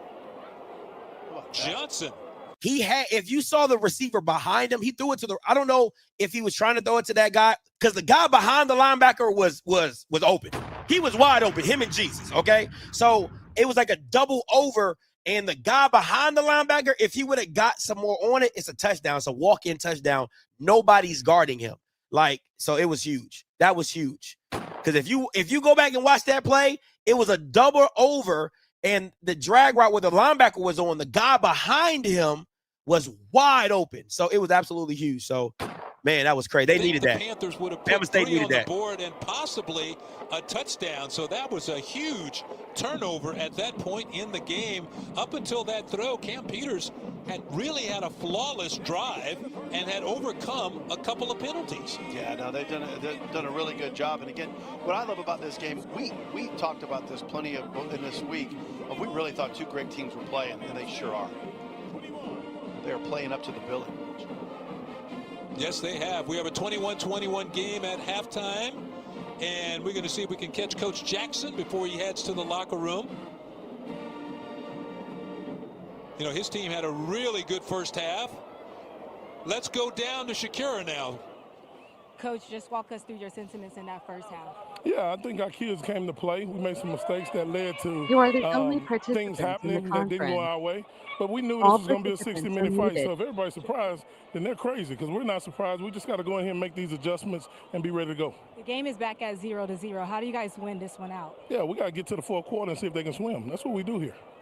Good job, Coach. I like that. I love that. Thank you very much, I love Shakira. that. We are at the half. The game all tied at 20. I absolutely love that. Let's get them in the fourth quarter, see if they can swim. That's dope. Listen, Tremaine going to have something for you in a press conference, okay? Call lines are open, 518-263-8124, 518-263-8124. Let me say this. Jesus. Me personally, man, I don't know who Eddie Robinson is praying to. I don't know if he has like a voodoo foot in his house. Somebody like word cursed him. But when it comes to quarterbacks in Alabama State, they just don't go well. Okay? They just don't go well. And it doesn't help that Andrew has had injury concerns, right? So that doesn't help as well. But at the end of the day, man, like I don't know who he pissed off. I don't know who he's crossed in his lifetime. You know what I'm saying? I don't know. I truly do not know. But whoever he has done wrong by, he needs to apologize, because somebody has been preying on his downfall. Somebody's been preying on that Bama's downfall. I'm gonna just keep it a buck with you. Great first half of football. Andrew Body's fumble gave them an extra possession. That's how they got up by a score. Andrew going down when they got the pick is the only reason why Prairie View is tied at this point in time, because I don't care what nobody says. If Andrew's in that game after the pick, they're definitely scoring on that drive. They haven't stopped them all day without a fumble, without some type of turnover or whatever. So that's what that is. So again, it's a back and forth game. I think for Alabama State, they have to blitz. They have to start attacking downfield a little bit more, downhill on defense, because you want to keep Prairie View out of manageable downs. They've shown a good way to just continue and extend drives. I love the play calling. I love the creativity by the offense that I've seen, the up-tempo style, the the shifting, the motions, and all that. I'm absolutely loving what I'm seeing from Prairie View's offense. Defensively for Prairie View, I mean, if you're going against a true freshman quarterback at this point in time in the game, you just got to make it difficult for him. You got to take the runaway. Got to take the runaway. If you're going with a true freshman quarterback, you know, the passes and stuff like that, you got to make them hard for him, but you got to definitely take the runaway. All right, Say it, coming to you. Good evening. Good evening. What's going on? Not much. Good. Hey, look, good game. Good first half of the game. I'm a little disappointed in my team. We kind of gave this one to Alabama State. We had the momentum. Now we've allowed the momentum to gain back for Alabama State. I still haven't seen a successful real drive by Alabama State. The 2 scores or the 3 scores really just came off of bad kick return, interception. But then you have the same dog. What are you talking? Say it. I'm gonna hang up if you don't say it for real, bro. Just keep it a buck and go both ways. Your first drive started at the 40. They kicked the ball out of bounds. Your first drive started at the 40. Your second drive came off a fumble that you was on your own 40 and drove. What are you talking about? You've had the same. You've had the same advantages. What are you talking about? Whether if we have the same advantages or not, I'm only making that distinction. I'm giving you both distinctions. That's how I know that's one-sided. That's a one-sided look. No problem. No problem. If you're saying it's a moot point because we have the same, I accept that. Okay, that's all I'm saying. Just keep it fair. Yeah, no problem. I didn't even finish my point. I'm because your first point was ass. It's not a fact. Nah, it's not ass because it was takeaways. So I give Alabama State for their takeaways as well. So you didn't give them anything because you said they didn't have any real drives because one came off a kick return and one came off interception, and one of your drives came off a bad kick. Your second drive came off a big kick return. Your third drive came off a fumble. What are you talking about? You haven't had the same advantages. You ain't let me establish my point. Go ahead, What sir. I was going to establish was making a difference between what we both came in touting what was going to be really great. One was a really great Alabama State offense, and one was a really good Prairie View defense. And all I was really going to say is the fact that the reason we've seen so many points put up is not a real good depiction of what PV's defense is, but also what we see from Alabama State offense isn't really a good depiction of what we would really have customarily known what Alabama State offense is. That is still a bad point. Customarily, Alabama State has been a high-scoring offense, so that's not true what you're saying. That's not true what you're saying. That move the ball and control defenses. So if we would see 21 points put up and we really hadn't watched this game, we really think that Alabama State had moved the ball and really did a tough job on Prairie View's defense. So what you're going to have is, what happened to this Prairie View defense? Well, a lot of it really wasn't on the defense. It was a quarterback throwing a Hail Mary interception. It was the special teams giving up a kick return and a punt return. So we really put the defense in a bad position. So it really didn't get a good depiction of what PV defense looked like. That's what I was really trying to lay out and say. Okay, so stop. A great defense doesn't matter. Let's keep it this is the thing. I guess you haven't seen a great defense at Prairie View, so you don't know what that looks like. My issue is a great defense doesn't turn those into touchdowns. A great defense comes out with 3. That's the difference between. I get what you're saying. Sometimes, and listen, if you're given an advantage of being a plus field territory or not and putting your defense in bad situations, I agree with you. That's a tough spot for the defense. But a great defense comes out with 3. A great defense comes out with some type of turnover. You can't call yourself a great defense if every time they've been given advantages, they've came out with 7. That's unacceptable. Well, that was going to lead me to my next point. Well, the 14 to the refs, 0 for PV. So we're talking about a tush push that wasn't really a first down that resulted in a touchdown. I'll give you that one. And we're talking about a touchdown that was actually a fumble. I'll give you that. That was given. So this is this is my whole overall point. Why you jumping on me? I'm just trying to establish a point here. That's it. But your point doesn't. If that was say it. Listen. This is why I hate having football conversations with a lot of you, because your point, you started way wide out for your point just to narrow down. Those would have been saying those would have been the three. Those would have been the 3 If points. you start your argument and saying, hey, our defense was cheated because of the tush push, because of a fumble that was a touchdown, to where we did what we were supposed to do and the refs cheated us, I would have gave you that. I'm like, yeah, I didn't even agree. I agree with you. I didn't think they got the tush push. And looking back on it, it was a fumble. I would have gave you those arguments. But for you to say that doesn't depict on how great the defense is a flat out lie, because at the end of the day, it shouldn't have got to that. It doesn't get to those points. Really, my point was actually to give still some credit for the Alabama State offense. I think is a very novice point to come out and just say, hey, we got cheated and did score. The defense still should have did his job and stopped them. So at best, those should have been 3 points. I'll say this. I think we're just saying the same thing. We're just kind of getting lost. The only one I will give you is the tush push. The tush push, y'all should have had the ball. I'm not taking nothing away from that. I think you guys did a hell of a job stopping it. I didn't like the play call. I didn't like the personnel for that play call. I would give you that all day, every day, twice on Sunday. I don't think he got those 2 yards if it was 2 yards, right? Because, again, the ticker can have 4th and 2, but on the field, maybe it was 4th inches. You get what I'm saying? So that we're just basing it off of what we thought. If it's 4th and 2, you damn sure didn't get 2 yards. I'll give you that. My thing with the fumble is we don't know who got the ball. We don't know if the play continued, if Bama State landed on it, who landed on it, and how they depicted it, or if they gave it to it. Because really, realistically, all that has to happen is the nose of the ball has to cross the white paint. It doesn't even have to get into the end zone. It just literally has to touch the white paint before he loses it. He was already fumbling the ball before he even went across the goal line. So that's the thing. I'll say this to your defense. I think your defense right now, if you want to know what your defense is right here, right now, right? And this is why I say that, is because if Body doesn't come back into this game, they're going to be a one-dimensional team. And if your defense can't stop a one-dimensional team, your defense is not great.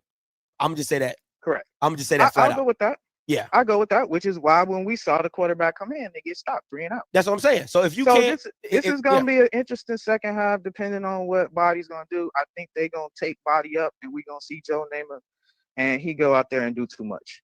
4th quarter, probably have to pull him. No, I don't think that's my prediction. When you playing with the injury, I think the play calling is going to be more conservative to not have him do too much. Because again, you can't. If the bigger picture is a SWAC championship, you can't get him. You can't lay it all on the floor right here and get him hurt again, and then you don't even have a chance to do anything else throughout the season, because the season is over. I don't disagree with that. I don't disagree that the play calling won't be doing too much. I think Andrew Body will be doing too much. Oh, I got you. Just like he did. That's when I say doing too much, I'm not saying the coaches. I'm saying Andrew Body and himself, because of y'all in a hype machine. Have hyped him up to be, like he's some kind of Superman. And so now he feels the need to substantiate this guy quarterback mentality that really he doesn't have. And we're going to see that really. If he comes back in this game, it's quintessential Andrew Body. He's going to do too much. And he's always done that when he played PV. And I don't expect him to do anything less. And I think that'll be the turn of events of the game. That's if he comes back. But this is a good game, all in out. The football gods have evened it. Diallo, because I don't want to argue. I'm gonna just let him go. He made his point. D from Ohio, coming to you. Scotty, did this Bama say the football guys have evened it out? What does that even mean? That's what I just hung up and kept it pushing. Because you know what I'm saying? Because I don't want people like, oh, Scotty's emotional. No, I'm about to be on crash out. Okay, it ain't even about to be emotional. It's about to be a crash out, and you're not about to take me there. Okay, my wife already came in once. Right. I'm not about to ever come in twice and try to check me. Right. So at the end of the day, It is what it is. What you got, D? Shout out to Keith for calming our brother down. We know this is serious. Andrews' his man. He's been his man from the gate. And this is a good game. And just to lighten the mood, hey, man, I need you to text Perry and check on him. It's 24-7 at PV and UAPB, and it's like 12 people in the stands, man. Check on Perry and make sure Perry is good down there. I know his mom graduated from UAPB. But on a serious note, man, this is a great game. And when I first saw it, and just for that fumble in the end zone, if you look at the play, me and other people in the chat saw it. The offensive lineman recovered the ball. So that's a touchdown. You can't take that touchdown away from Alabama State. Even if you say that's a fumble, his offensive lineman recovered the ball. It's 21-20 anybody's game. Initial look, it looked like Andrew jammed, because if you ever jammed your wrist playing basketball, or you know what I'm saying, you kind of be flexing your wrist and moving it back and forth. That's what it looked like to me. I'm not a doctor. I don't know. So hopefully it's just something minor like that, and we see this kid in the second half to finish this game, because this is too good of a game for the best player in the conference to not finish, especially with as much as riding on it. But I will give T-Jack and his team credit. They came out ready to play. Game plan is and A1. I feel like this. Go ahead. I'm sorry. No, Scotty. I just said the game plan is their game plan has been A1. Absolutely A1. Yes. Go ahead. Yes, absolutely. So we have to give them credit. And I just expect to see a good game. And again, I don't think PV's defense is as advertised, like you said. A good defense can get put in compromising situations. They come out with field goals, or they come out with big plays to stop teams from scoring, even if they're put on the field in a short field position. You know what I'm saying? So I think their defense is solid. I don't think they're as great as the T-Jack fans think they are, but we'll see what the second half has to hold, man. Everybody take a deep breath and let's hope to have some good football. Let me ask you this. I've never jammed my wrist. I might have sprained it, but I've never jammed it. What does that look like? You know what I'm saying? Because I don't know what that entails for a shooter. You know what I'm saying? Does it hurt every time you flex it to push it forward? You know what I'm saying? Like, what does that look like? Because if he has to wear a brace, like a bowling brace, you know what I'm saying? I don't know if you could throw the ball like that. You know what I'm saying? So it's one of those things. I'm gonna keep it a buck with you. If it's the wrist and it's not broken and it's sprained, I'm listen, I'm going to Andrew. I'm saying, bro, can you get a shot? You know what I'm saying? Can you get a shot? Can you take a pain pill? Can you give us 2 quarters? Can you give us 2 quarters of playing it? Unless it's broke, I'm like, Andrew, can you give us 2 quarters? I mean, that's because, again, even if he just continues to hand the ball off and he only takes easy throws, it's better to have him out there as a weapon than not having him out there, because then the fear of him being out there is not there, right? So, again, and I'm going to tell you, if I'm going to keep it a buck with you, if it's to the point where it's messed up or whatever, after this game, I'm telling Andrew to shut it down.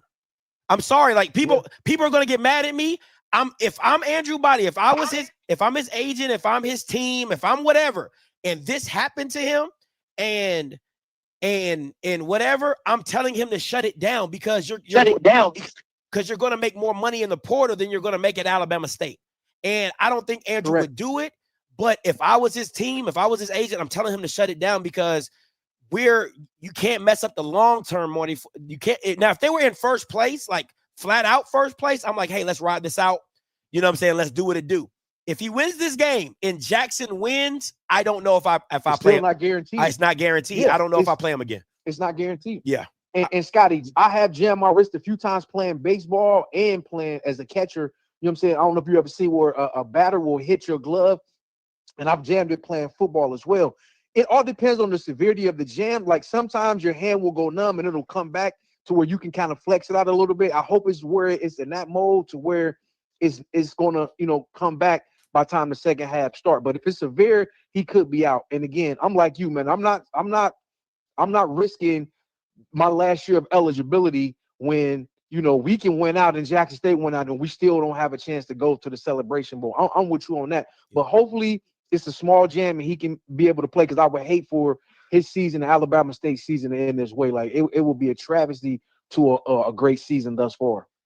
It would be, but it would be Eddie Robb once again. Yep. Once again. Getting man. snake bitten. All right, bro. I appreciate you, man. We're going to stay locked in on this game. I appreciate it, D. I think he has 1, maybe 2 years left. He definitely has 1, right? He definitely has 1 year of eligibility left. And I don't know if he has another year. I think that's the 6, 7, right? That's the up and downness of him having another year of eligibility. But if I'm telling you right now, if he cannot come back into this game, I'm shutting it down. I'm trying to see. I'm shutting it down for the season. You got to shut it down for the season, because you can't afford for him so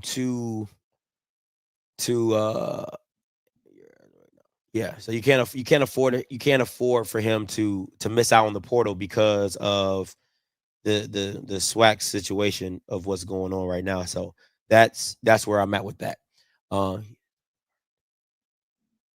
He is done. Confirmed. I got. Oh my goodness. I gotta double check that. Somebody gonna have to.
All right, hopefully I get a text message or something coming back my way, but we'll see how it goes from there. But that's I mean, you got to shut it down. There's no, I mean, unless SWAC Player of the Year is that important to you. If SWAC Player of the Year is that important to you, then you do what you can. You play it out. You do what you can. But if it's not, you know what I'm saying? It is what it is.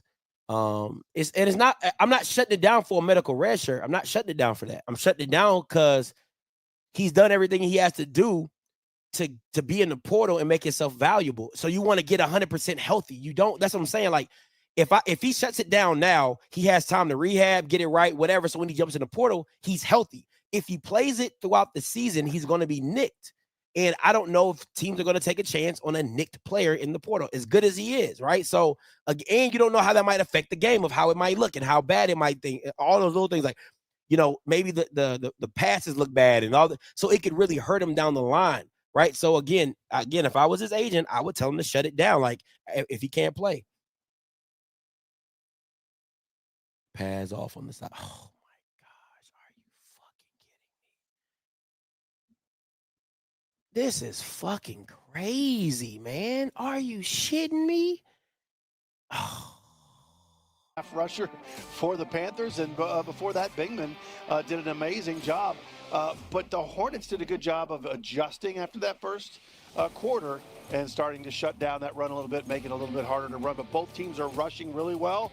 And again, now Arizona State, the Hornets are going to have to look, what do they do to make an adjustment without Body as a quarterback? And one of your keys to the game was time of possession needed to favor Prairie View. Right now, it has, and you can take a look right there. That's a picture of Andrew Body, the quarterback, on the sideline, and doesn't look like he's coming back at all. He's got like a cast, got his arm in a sling there as he's extended that football and apparently injured that hand or his arm. Yeah, when he stood up, you could see he was holding it. He put his hand in a fist, but it looked more of a hand issue. But this, the way he's got it in a sling, it looks more maybe a shoulder or elbow or something like that. But he knew it was hurt once he extended. But, you know, when we saw that play live, I mean, I couldn't see where his hand got hurt or et cetera, but whatever it was, it certainly was hurt. He knew it at the beginning, but they did get the touchdown. His last play was a touchdown. So the kickoff and the second half is underway as it goes out of bounds. That's crazy. Will go down as a penalty against the Panthers. Let's toss it now for an update on Andrew Body. Let's go to Shakira Martin. Yeah, a lot of love surrounding the tent on the sidelines for the Hornets before we went into the halftime. It was surrounded by his players and his parents coming to the tent to check on Andrew Body to see what was happening. I caught up with Coach during that halftime, and he shared with me, we stick to the plan and we keep playing. I asked him, what is the plan without Andrew Body? He said, we're working on it. So that's all I got. Thank you very much. And as we saw him standing on the sideline there with the sling on his arm, obviously he's out for the rest of the game. So that means Tayshawn Smoot is going to have the football game in his hands for the rest of the way as he starts 1st and 10 from the 35-yard line. And they're going to go with the running game, and they're going to pick up 5 on 1st down as Jamari Holzclaw on the carry on 1st down. Now, the Panthers are probably just truly now understanding that he won't be back at all in this game. It'll be interesting to see how much they tighten up that defense, how much they push everyone forward and close that box down. So 6 out of 10 is Tayshawn Smoot's number so far this year. Only 35 yards passing. 6 out of 10, 35 yards. That's his experience for this season. And he goes back to the running game, and a big hole inside. Got a late flag coming down, but that was Jamari Holtzclaw again with a nice gain. But we'll see what Eric Blunston has to say about the penalty. Personal foul, face mask, defense, number 90, 15-yard penalty at the end of the play, automatic 1st down. Diallo McGee guilty of a face mask penalty, so that's going to tack on to that 1st down run. Boy, that's a good 15 yards for the Hornets and a bad one for the Panthers. I think the challenge, I bet you, in this half was, all right, line, the Hornets line, we're gonna ride you. Let's see what happens. 1st and 10 for Alabama State, and they go back to the running game. Gets away. Nice play by Holtzclaw, showing that he can be dangerous. And, that's something, we had an opportunity to talk to offensive coordinator Chris Barnett this week. And one of the things he told us was, he likes to call his plays with. Just give me some time. I'm just trying to. Oh my God, I'm just trying to settle in right now. Just trying to settle in. Get settled and go, we know it's a run. But I'm surprised the Panthers have not flooded the box at this point. Smoot for the end zone, and almost a nice one-handed catch. Threw that one into the end zone, a beautifully lofted pass. He was trying to hit Asa Gregg. Gregg got a hand on it and almost came up with this. Is that not holding, illegal contact? I mean, God damn. I mean, the dude's shoulder pad is flopping like this. Like, come on, Brody. I mean, how is that not pass interference? How is that not pass interference? That was for a Panthers fan. You're very lucky. If you're a Hornets fan, you are furious that there was no call. That's a good catch right there. Jesus Christ! Shelton had him by the jersey, held down, and it's a no call on the play. So a big break right there for the Panthers from Prairie View. And they go back to the running game. It's Marcus Harris, straight ahead, picking up some yardage inside. He's their big back. 8 touchdowns on the year. They use him a lot on the goal line. I did mention the interference, but I have to say Smoot just dropped that ball in a bucket. That was a beautiful pass by Smoot. Just couldn't collect it with the interference there. But I am surprised that the Panthers truly aren't just stacking that box and really challenging them to throw, bringing more people in there and moving them up tighter. Big 3rd down here. Yeah, 3rd and 7 coming. I think you run it right here. I don't put it on the freshman to throw this ball. Sean Smoot. Throw the fade. The blitz is coming, and he throws it behind his receiver. He had him open. Asa Gregg on the slant, had a step, and he threw the football behind him. Boy, and Eric Zachary, it was really to him. Watch it, it'll hit Zachary right in the hands. I think he was just surprised when he turned. What? Oh, no, it didn't hit. I thought it hit Zachary in the hands, but it was right. It was behind his shoulder. But boy, if that would have gone through, Zachary would have had a good shot at it. My angle was a little bit off there. So Alabama State will send the kicking unit onto the field as it's now 4th down. After that pass, that's unfortunate for the Hornets because Asa Gregg had a step and was open. So this one unofficially looks like a 37-yard field goal attempt. And the kick is up, and it is good. Andrew Abu-Akel, AAA is right on the money for that one, and it is good. And Alabama State takes the lead, 24-21.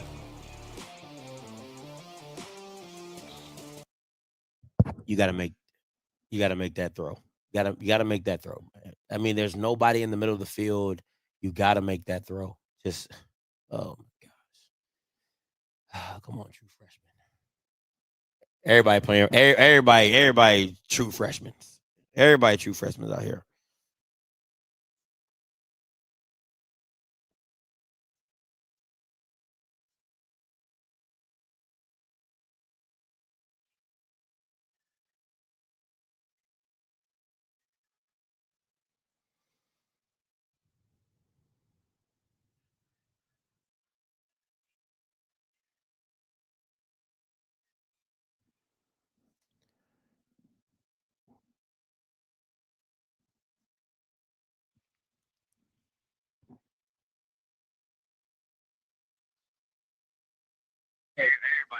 Hey, what's up, Mr. Body? Hey, Scott. What's going on? What's the situation? No. You know you're on live with me. Do you want to call me on my phone, or you want to call me? You want to talk about it on live? Yeah. I was trying to I tried to send you my number in the chat, but you I guess you didn't see it. All right, hold on. Let me I'm about to text you from this. Hold on.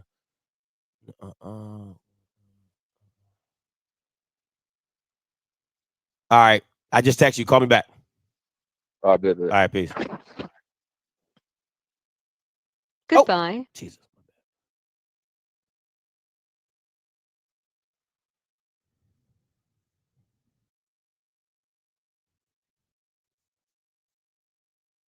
You are the only participant in the conference.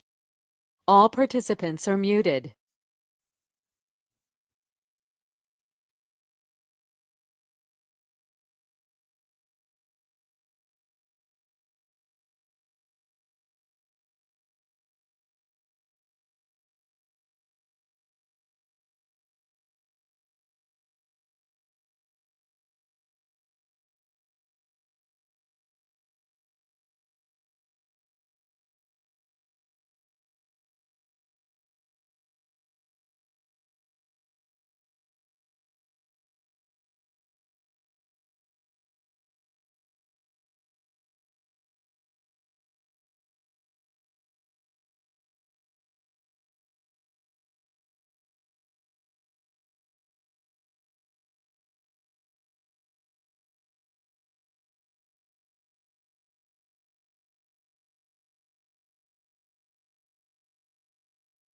Yard line. So Kellen Stewart, the 5'9", 170-pounder, on the return, had a big one in the first half, but he got that one. So Prairie View will get their first possession here in the second half with 12:38 to go in the quarter. Yeah, Stewart had a moment where he was about to bust that, but he also had a moment where he was about to drop the ball. Almost fumbled it, bobbled in his hands a little bit, but he was able to hang on to it. That is the punter, Harrison Tuck, on the sideline. And you see Prairie View coming out for their offensive possession, the first of the second half. Cam Peters, 10 of 17 today, 79 yards. And he gives to Bingman, who bounces it. And Bingman has been a tough man to stop today. Boy, Bingman, he runs so much bigger than he is. He's 5'9", 175 pounds. Tell me that hit right there on that defender doesn't look like a 210-pound running back. It does. He's a dynamic player, makes great cuts, and here he is again inside. He does a good job of running in space. It creates a space, right? I mean, there was not a lot right there, and he just does these little bitty movements. Look at Peters yelling at the offensive lineman, yelling at them to get up the line of scrimmage and run the play. Because it was the tempo in the first half, if you're just joining us here in the second half. In the first quarter, it was excellent tempo by the Panthers that staked them out to that 14-0 lead. And now we have a third down, 3rd and 4 for Prairie View A&M. Empty backfield for Peters. Tries to throw it inside. It's intercepted. It's intercepted. Let's go! Pick number 44. It looks like Dietrich Jones. Hey, Josh, call me again. Hey, Josh, call in again, Josh. I didn't take the number down right. Josh, call in again for me, please and thank you.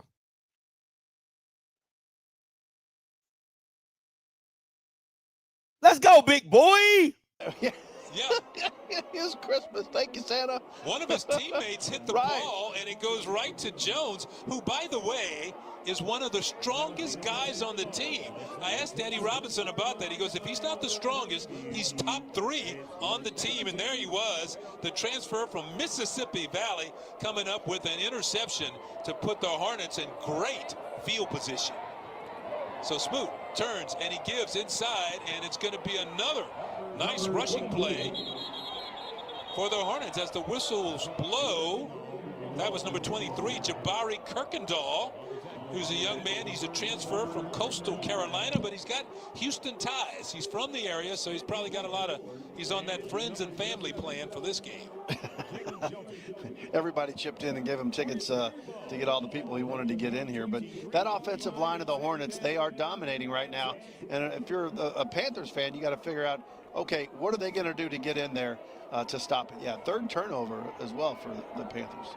2nd and 5. And this time, Smoot on the keeper, dumps it off to his tight end, and that's going to be a first down as Derek Harton spins. And let's see, yes, it is a first down for the Hornets. Yeah, I like the play call here because it really sets up your young quarterback for a nice, easy throw. You're moving him. Again, those receivers blocking downfield just create some ease, and I think on the movement, Smoot looks like he's just very comfortable. Well, and that's one of the things Chris Barnett is doing. He's adjusting the play calling to his new quarterback. He's calling a different game than he would call if Andrew Body was on the field. Andrew Body sets the protection on every play. Andrew Body has an option to run or pass on every play. So this time, a pass, and it throws it into a crowd, and it's incomplete. Was trying to hit DeJette inside, Dylan DeJette, and it's going to be an incomplete pass. On the coverage, Eric Zachary over there. You watch Trinity Ward right here. He should have intercepted it, but they kind of create some space, say, hey, throw it here, and then they close real quickly on that. But boy, 35, he had that ball in his hands. Trinity Ward knows he should have intercepted that. And again, they need a turnover. They've given up 3 all interceptions by the Panthers.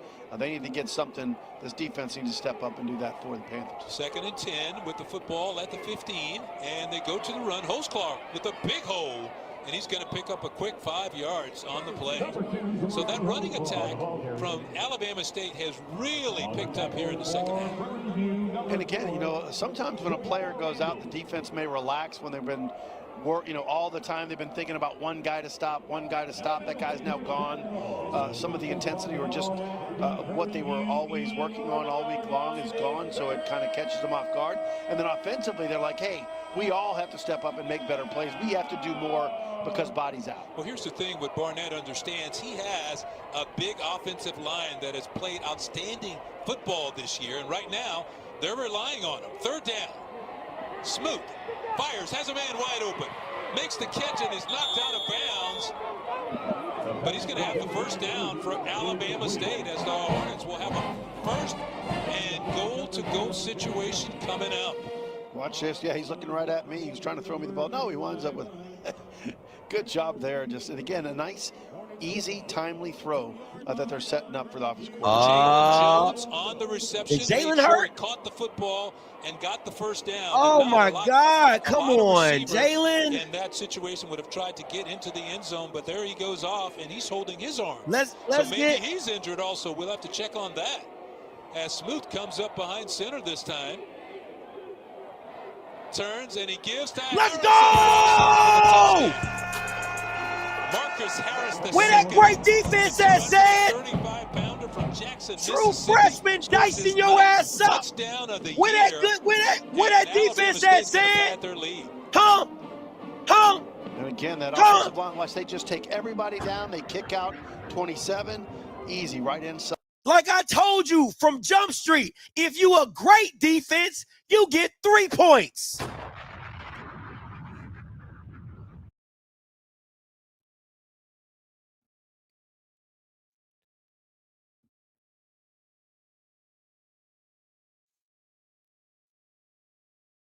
Got the job done. Come on, where's Sad at now? Alabama State. Where you at, Sad? As leads by 10, 31-21. We have 8:30 left. With the true freshman.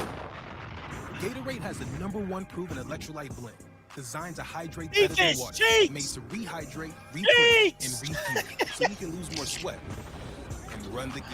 Cheats! Gatorade is it. Cheats! We know tradition. That's what that defense is. Cheats! The traditional way, starting with whole corn kernels for. Stop the game. Stop the cap, man. Stop the cap. Stop the cap. Cheats!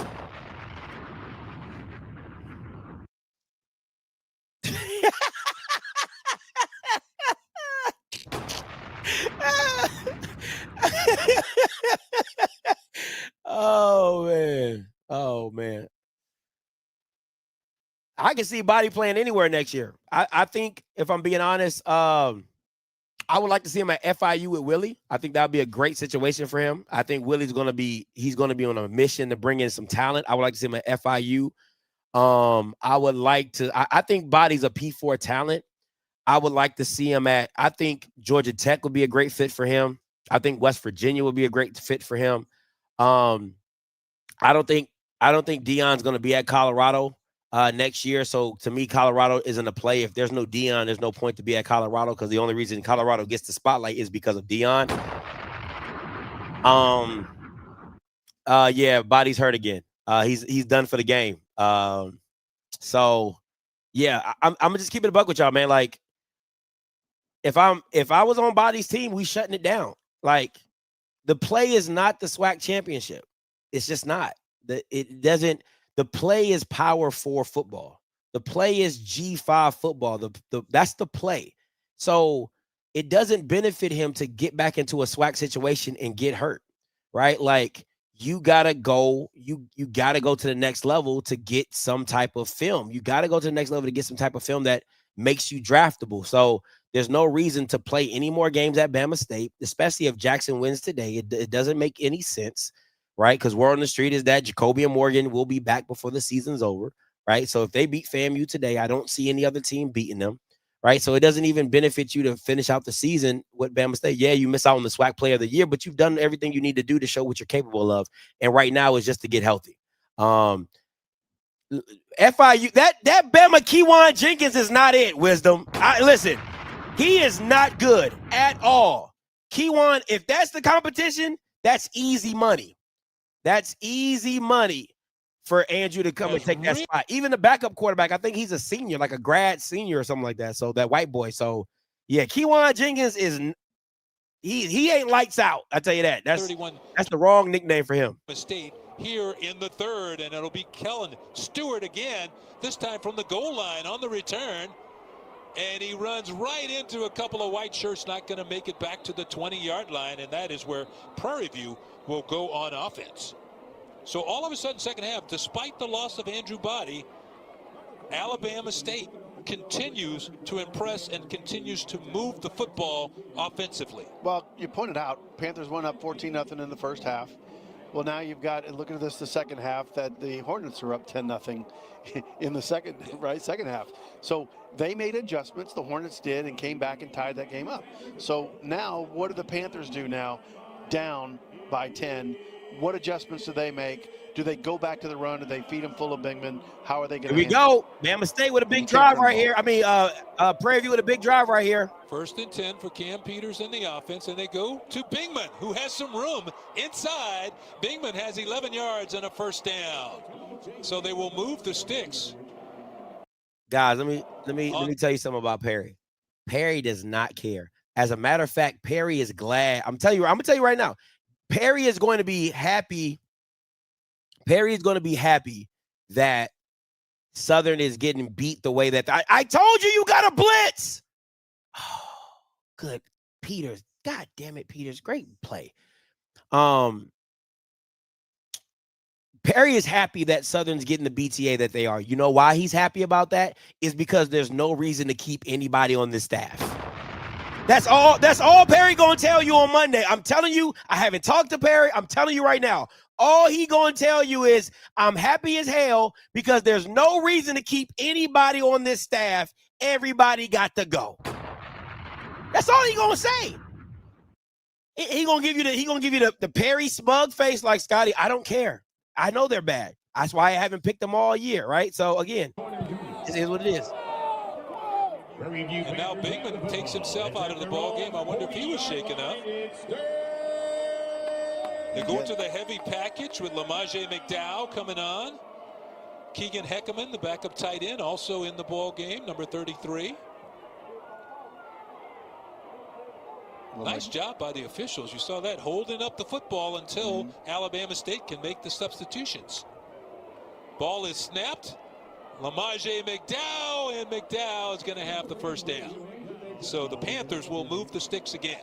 Yeah, McDowell's certainly the hammer when it comes to the way he runs. So that's perfect for him to be able to come in there and hammer in for the first down. But they caught the Hornets. The Hornets still weren't lined up 100% there. No, they weren't. There was a couple of holes on that defensive front when they snapped the football.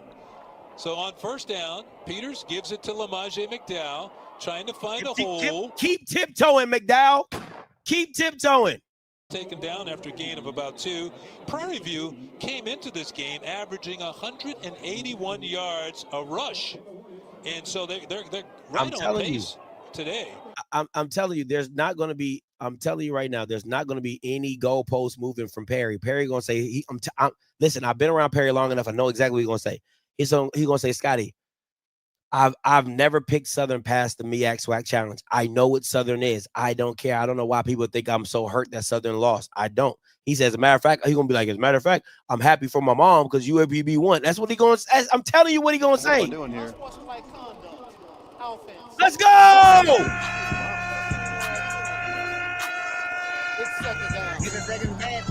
Back him up!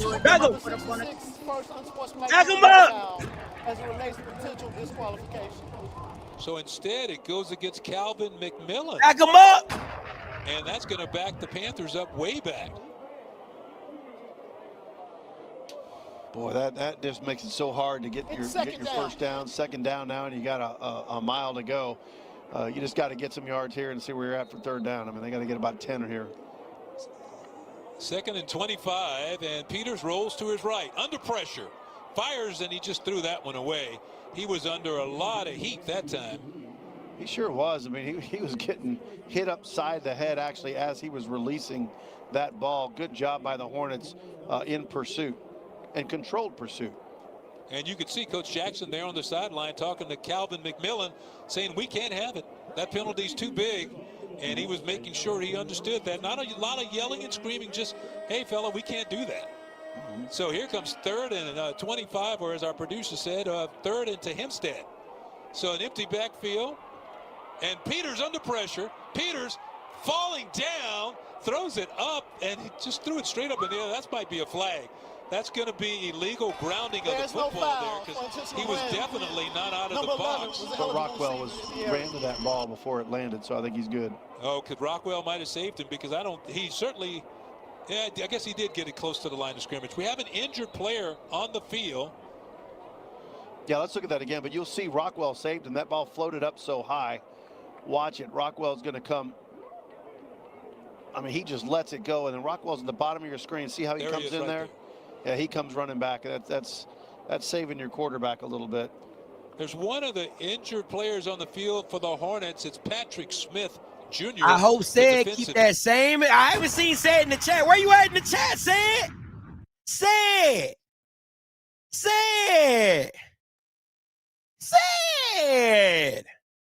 You not in the chat,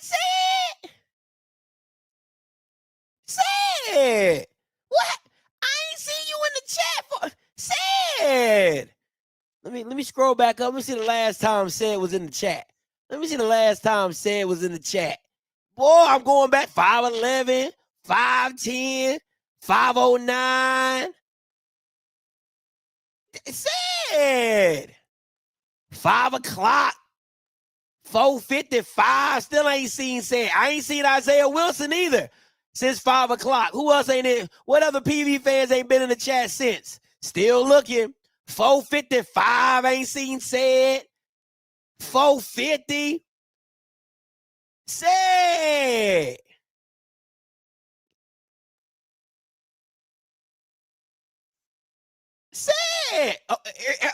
450. This is Said. This is who I'm looking for. He hadn't posted in the comments since 450. 4 4:50. It is 5:20. Where you at, dog? Where? Boy, y'all. Oh, goddamn. That's crazy how people can just go into hiding like that. It's crazy how people go into hiding like that. I'm just saying. It's just real crazy how people just, they act like they just, they done lost their phone. That's all I'm saying.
All right, just got off the phone with the family. Just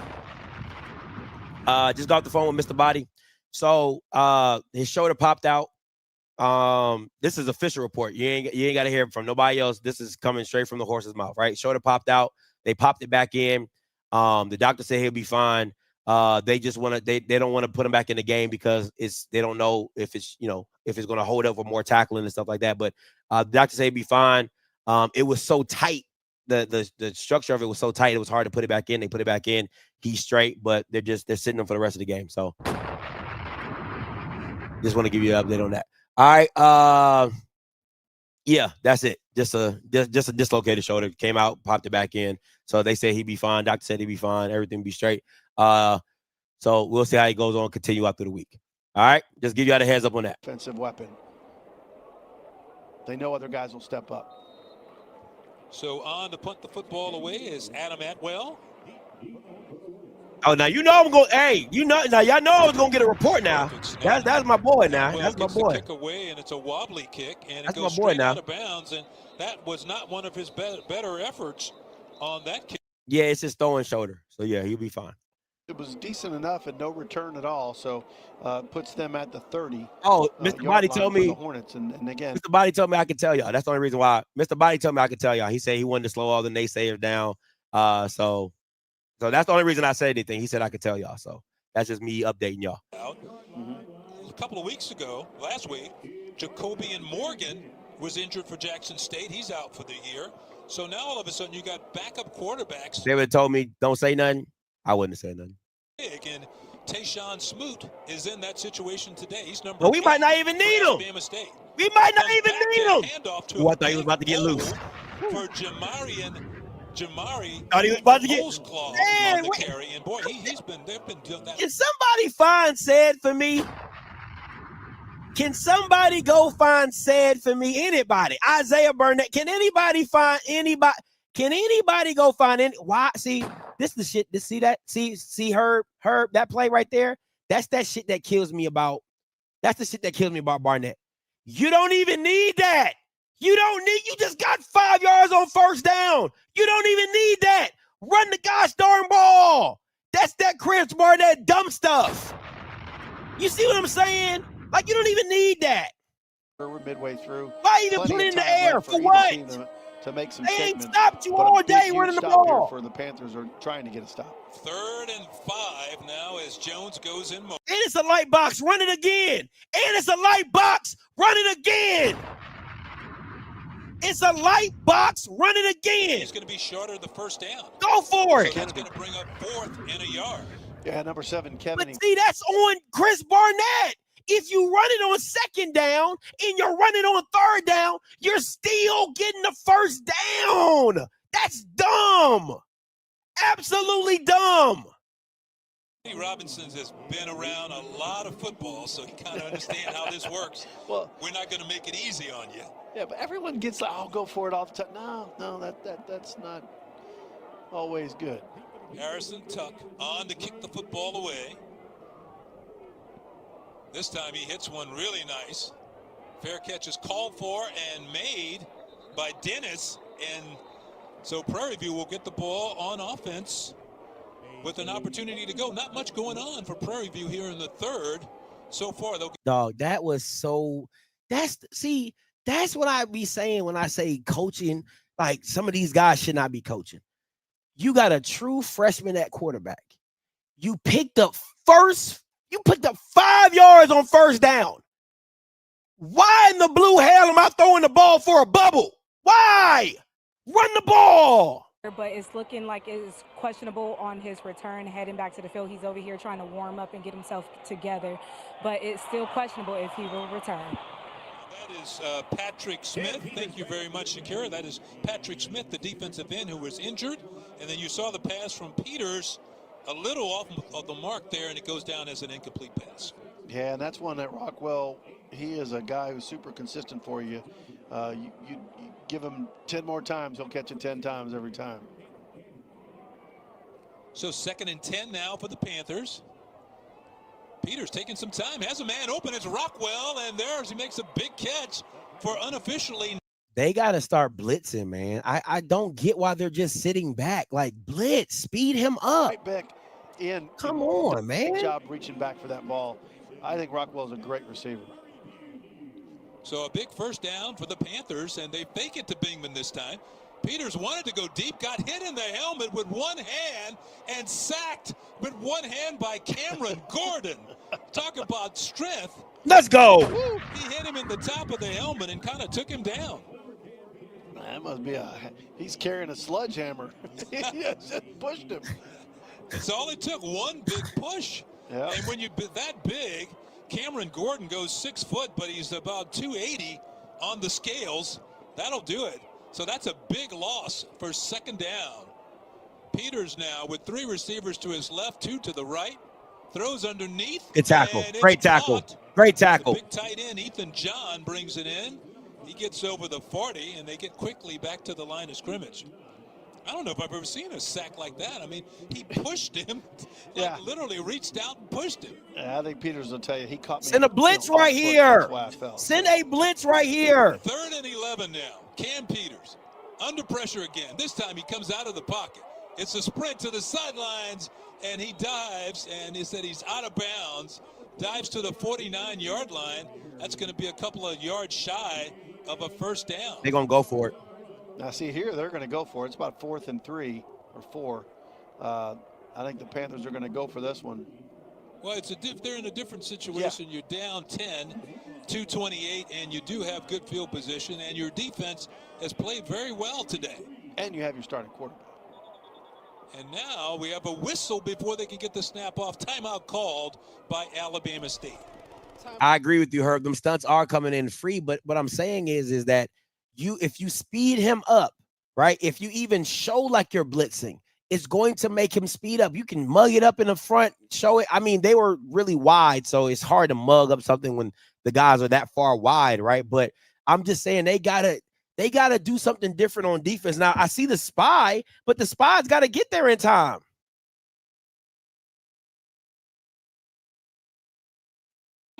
He's all the way to almost to the 48-yard line. So, that's not where they're spotted it on the field, though. It looked like he was. They marked it right where his foot was, not where the ball was when his foot went out. Yeah, but when the ball was extended. Right, but that's what I'm saying. It really, they marked where the foot was, not where the ball was when his foot went out, and so that's a 2-yard difference. Yeah, but when you're Prairie View A&M, that's a big difference as we take another quick look at it. Yeah, 100%. Yeah, because see, there's the foot, so the ball's 2 yards up. the field. So so that wasn't a good spot at all if you're a Prairie View A&M fan. So 4th down, and they probably, like I said, have 2 extra yards that they're going for here. 4th and about 3, a long 3 to convert this for a 1st down. Ojo goes in motion. Fakes it to Ojo. He's short. He's short. Get there. The second effort. Second effort. That's a great second effort. Maybe he did. That's a great second effort. Peters on the spin, and they're moving the chains, and they're giving him the Great first second down. effort. get a little help from your friends, right? And a spin, because he did the hard work, turned the spin, and then he got some push from some friends, got a big 1st down for Prairie View A&M. I'm telling you, bro, Chris Barnett got to be. Lines do today. Chris Barnett got to be checked out for like just the incompetence of like not running the ball. Like, bro, you're getting 5 yards of fucking pop. Why are you throwing the ball? Rugby has entered in American football. Jesus Big Christ. 1st down for the Prairie View A&M Panthers. Down to 135 here in the 3rd. Peters looking to throw it again. A lot of time. And he fires Good D. Good D. A big defensive play there by Lucius. Corey Lucius, the young man from Tampa, Florida, who transferred in from Texas, San Antonio. Yeah, he's splashed a lot in this game here so far. But again, that ball needs to be put out more in front of your receiver so Bingman can run out and get it and then turn it up the field. Cam Peters today has been effective passing the ball. Hasn't passed it a lot, but has really been effective when he has been passing the football. Still ain't seen said in the chat. Wait, if they score, why say gonna jump in the chat if they Throw score? it again. Hold it. There's some pressure. Turn wants his receiver to go deep. Fires it down there, and it's Let's going go! to be intercepted by number Where you 1, at, that is Sid? DeAndre Morris with his 2nd of Where the you ball at, game. Sid? Number 3 on the year. Sid, Number 2 something. today. And his 4th interception of the day for Peters. Again, he motioned his receiver to go deep. Victory is mine. Yeah. What was he talking about? Said done gone missing in the chat. Ain't no PV. I ain't seen no purple and gold in the chat for like at least an hour.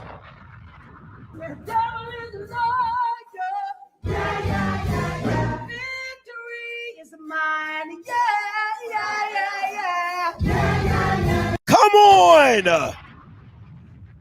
Come on. You feel like everything's happening right there. The one good news is that they have the Hornets pinned back. Well, the defense can come through with some big plays and get them a stop. You'll still get the ball back in good field You position. better call in too, Stan. Smoot operating out of his own end zone. He's number 8.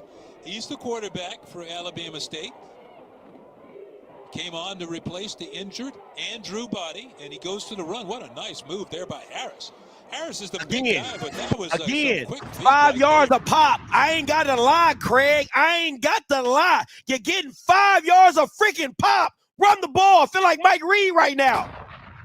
Run the ball. Shoot. Sticks out. Stop making it hard. It ain't hard. Run the ball. They can't Man, stop he you. Just watching him a lot. I can see why NFL scouts have gone to their practices. He truly clears some room. Well, he's a big guy. He's got everything an offensive lineman needs. He's 6'7", 354 pounds, but he's got a lot of quickness to go with that strength and speed.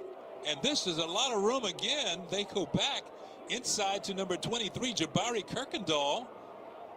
And he's going to pick up the 1st down, and they're going to move the stick. So that's Hey, listen, for the rest of the game, you about to get run left, run right. This time of possession about to kill you, my boy. This time of possession is about to kill you. And again, I love Tremaine Jackson. I do not like this defensive call. You know why? And Prairie View fans, you can jump on this bandwagon. If you got a true freshman at quarterback, I am loading up the box. I am getting out of whatever I thought I was going to be in because of Andrew. I'm putting 8 in the box and making the true freshman make throws. I'm going to make the true freshman make throws. If I'm gonna lose this game, it won't be because you handed the ball off 20 times and got 5 yards of pop. I'm not doing that. I'm telling my defensive coordinator, load up the goddamn box, and we're gonna blitz every down and make the freshman gonna have to make throws. He's going to have to make, we're going to zone blitz, we're going to do something, but you can't have 3 down linemen and 2 linebackers and think you're going to stop Alabama State running attack. It's not going to happen. Tostitos. Tradition matters. Hey, grab me one too. I hope you calling in, said. You not even in the call lines. What happened? All right. Okay.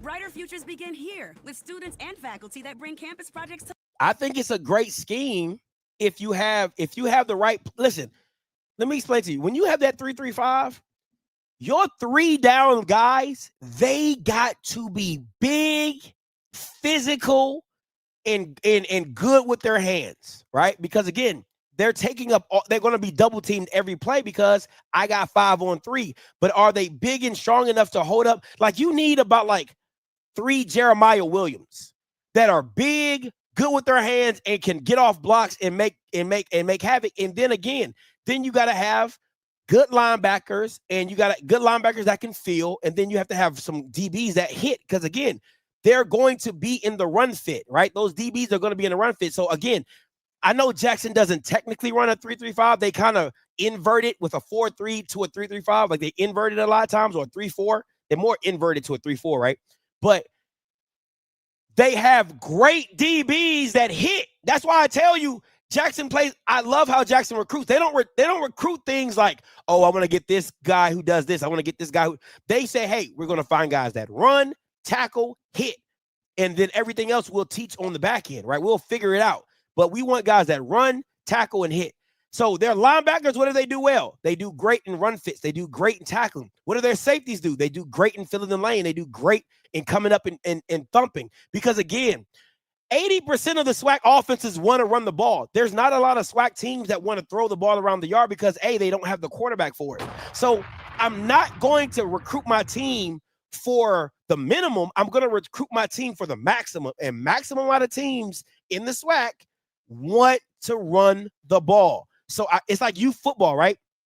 In youth football, 95% of the teams run the ball. That's just what it is. It's the same thing in the SWAC. 90% of the teams want to run the ball. They want to establish the run. You don't have a lot of Willie Simmons and Bethune-Cookmans, right? So again, you got to adjust accordingly, but I'm going to play towards the maximum, and that's what Jackson does, and they do it very well. So State leading 31-21. I don't have a problem with Prairie View's scheme. I really don't. I just think they got to get better players to fit it. Back into this ball game and has given them the lead. The Hornets, if you're just joining us, in the white jerseys, they have the football, and they have just picked up a big first down deep. That's their second one, and it should be a flag. It's the second. That's already their second one. It should be a flag. They were deep.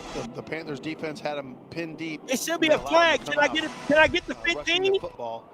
And again, that offensive line. They I want to hear the march and drizzle anyway. Say, hey, we're going to ride you, and they're saying get. And again, I don't. And look at this. It's literally they got 5 to 7 blockers. Look at that. Look at that. It's too easy. It doesn't make it's 7 blockers to 5 people. It's holding. That was definitely holding, by the way. And he shouldn't have went to the left. He should have went to the right because they had it all washed down. But if he jump cuts to the right, he's gone. But again, there's 7 blockers to 5 people in the box. Holding. Offense. Number 5. 10-yard penalty for the spot of the foul. That is a big penalty and will back the Hornets up after they had moved the football out of that shadow of their own goal line. Let's take a look at the replay. Yeah, it was number 5. It should be number 12. It's always tough because you can call a hold on a ton on almost every play. So when it's called, I still wouldn't throw the ball here. I would still run the ball right here. I love the way they block and got to keep your hands in. So they go back to the running game again. That quarterback has got to keep the ball to keep it honest. He's got to keep the ball to keep them honest. He has to keep the ball to keep them honest. They either say, hey, we're running right, so everyone just steps right and starts plowing guys over and sliding the line right or sliding it left. and the Panthers have a hard time just anchoring in. And again, they got a big Olashawan Sparks Jr., number 99, if you watch him. He's 6'3", 375. He has got to be that guy that he's running off the field right now. He's got to be that guy that does not move and anchors down. The Hornets now on second down goes to Hostclaw. The quarterback has got to keep the ball to keep them honest. Why is Smoot not keeping the ball? It's an RPO for a reason. If the quarterback keeps it, he's got to keep it. You know who was at the Magic City Classic? Morris Day. They're selling out for the front side read. You gotta keep. Jesus freaking Christ, man. At the Magic City Classic. So a big 3rd and 10 coming up now. He's giving them some jungle love, huh? And it's completed. Pass to DeJette. And he's going to have a first down. Bro, he freshman. picks it up.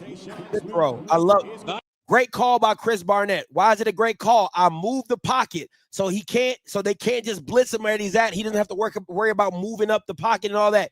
Great call by Chris Barnett. Got to give him credit for that one. Moving the pocket, having a sit-down route at the sticks. Great call. Great call. One field read for the quarterback, right? So that's what you want to do with a true freshman.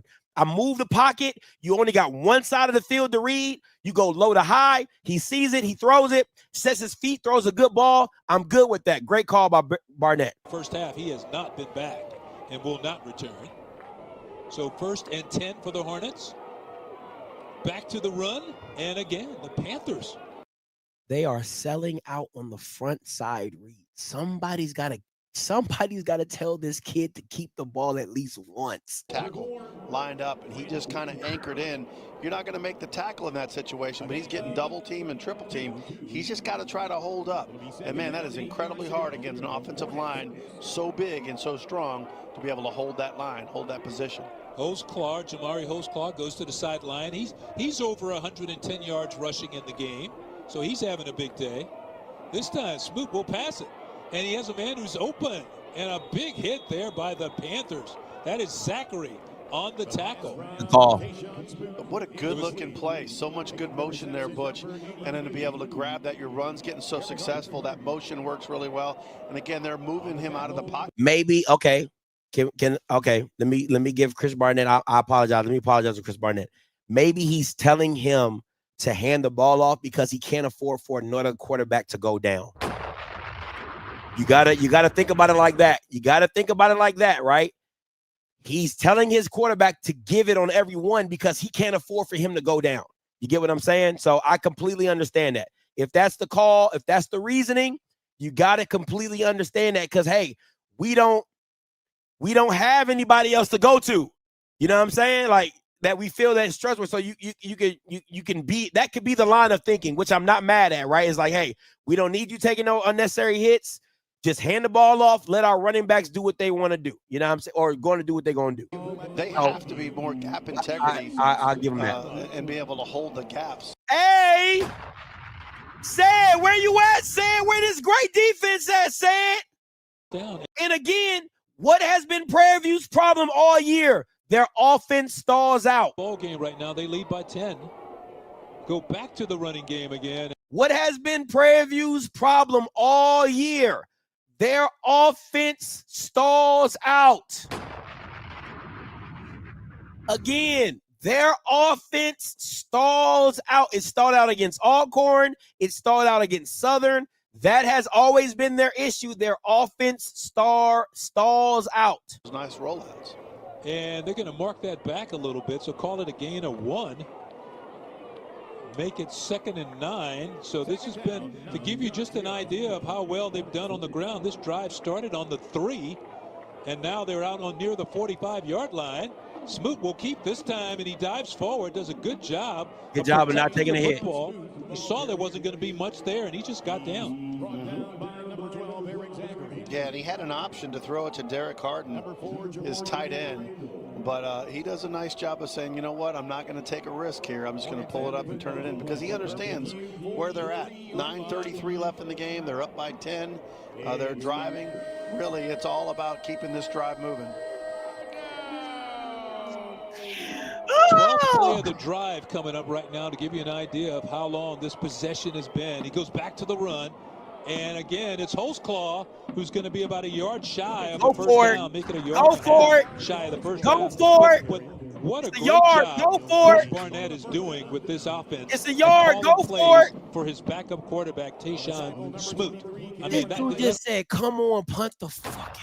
Oh, my God. Forget that. Come on, Eddie. You're killing them right now, Eddie. Alabama State. You're killing Remember them. that Shakira said she talked to Coach Eddie Robinson Jr. at the half, and he said, "What are you going to change?" Well, nothing. We're gonna go out there and play, and so far it looks like there've been modest adjustments for your backup quarterback. So 4th down, they will bring on the punting team, and Harrison Tuck comes on, and he will kick the ball away. Tuck pooches it down there inside the 10, and it rolls through the end zone and goes out. So they will come back and have the football in pretty good position. We have a 31-21 game, 8:25 to go. We'll be right back. Dog. Eddie Robinson got to put the game away, bro. 85-72 coming to you. Hey, what's going on, Scotty? What's hey, good? I'm with you, man. I don't think he want to let his other quarterback. Remember last year, they had to play a wide receiver by the end of the year. Yeah. So maybe he just trying to say, remember that? That was a wide receiver. Yeah, the fifth string guy. Yeah, he was a wide receiver. Yeah, so I'm thinking like this. He probably saying, look, my defense can hold. I think I might have would have went on that last play, but it was like 4th and 1, 4th and inches, man. Like, put the game away. Put the game away. Did it. You probably would have did it just off of the what you call it. But I'm just thinking like, but I think his offensive line could have got that inch, man. Easily. I just think you want to play defense. But you made a good point about PV. They stall out. They look good, but eventually that thing just stall out, man.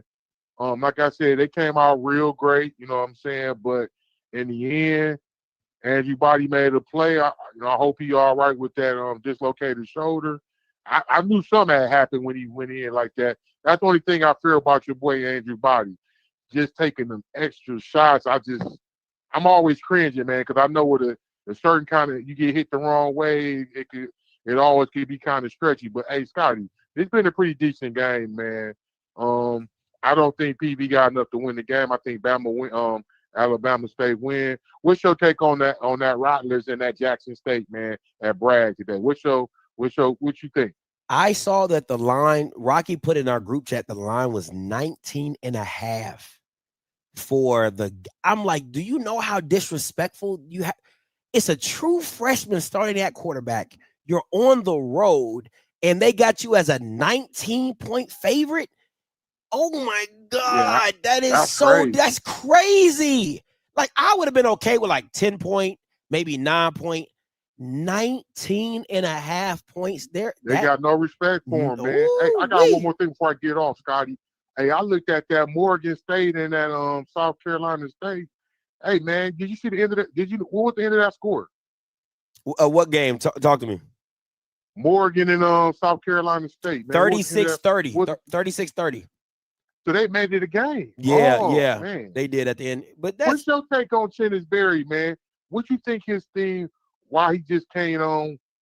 Like, what's your thing with him, man? Is it he brought people in, or he just, kept it safe, want to keep his guys fresh? No, What's your take? I think Chennisberry is I think Chennisberry is a solid coach. You know what I'm saying? I think he's solid. I think, Morgan is just that bad. I mean, I know what the score says, but what about him going to Southern? Before I get out, man, what about him going to Southern? He got Southern ties, man. What about him coming back to Southern? You think they'd make a push for him? I would call, but you got to think about it. He's making $330 at South Carolina State. Like, I'm not paying Chennisberry no $400,000 because think about it, it got to be worth. Now, if he's making a true lateral move and he's okay to make the same amount of money, but you got to think about it. Southern's a rebuild. Like, I know people say, I know Deshaun Jackson came into Delaware State and said this ain't no rebuild, but I think Southern is a true rebuild unless you keep Trey Holly. I think if you keep Trey Holly, then you can kind of make everything else work. But that's a lateral move if I've ever seen one, to where now you got to beat Jackson. All he got to do is win 5 games every year to be in the championship, and he gets paid $330. I'm not moving from that. Okay. I'm not moving from that. Think about it. Until Delaware State was even, even think about this. Even since Delaware State has been like a force or something good to be reckoned with, right? He only had to worry about NCCU. Like, that's it. You are. He didn't have to worry about no other team than NCCU. So for me, it's like, nah, like I wouldn't leave South Carolina State for what? It's an easy win. Okay, I was just wondering, man, would they make a move like that? Because Southern look bad, man. They got Pine Bluff blowing the brakes off of them right now. I just saw the score. That's crazy, man. Perry, I saw Perry. Perry gave up real quick after that first game, man. I don't see why. Because he saw something. Because I'm not down there. He saw it. So he started writing on the wall. Thanks a lot, man. Scotty, be blessed, man. Appreciate it. Appreciate the call. No, I'm not. I'm saying it's a rebuild in the terms of no. I think they had a good team. I think they had a talented team. I think it's a rebuild in the sense of whatever identity you're trying to build into Southern, you're going to have to remold it and rebuild it, right? Because again, it's only one portal window. It ain't 2, 3, 4 portal windows anymore. You got to find the right guys at that point. It can't, they're coming in the spring. Nah, that ain't it. You got to hit on all those guys in the first portal. You know what I'm saying? So that's it. But again, I'm going to go back to this point right here. Eddie Robinson could have put this game away. Eddie Robinson could have put this game away if he goes for it on 4th and 1 and he's taking the clock out. Now your defense, I don't know why he keeps thinking his defense is good. It's really not. Cam Peters has played a horrible game, if we're just being honest. I'm keeping it a buck. Alabama State defense is not good. Cam Peters is just that much bad. It's just that much worse, right? He's just throwing balls up or whatever. Your offense has been absolutely phenomenal. Go win the game. Go win the game. Defense, number 3. Those fouls offset. Replay, first down. Okay, but how can you throw a intentional grounding when they interfered with the guy you're throwing it to? Yeah, I mean, that's a tough one. Wow. Or maybe they thought the guy who got knocked See, down. that's what happens when your head coach is a defensive-minded guy. He thinks his defense has to come save the day. But in this term, his defense is not the strength of this team. The strength of this team is offense.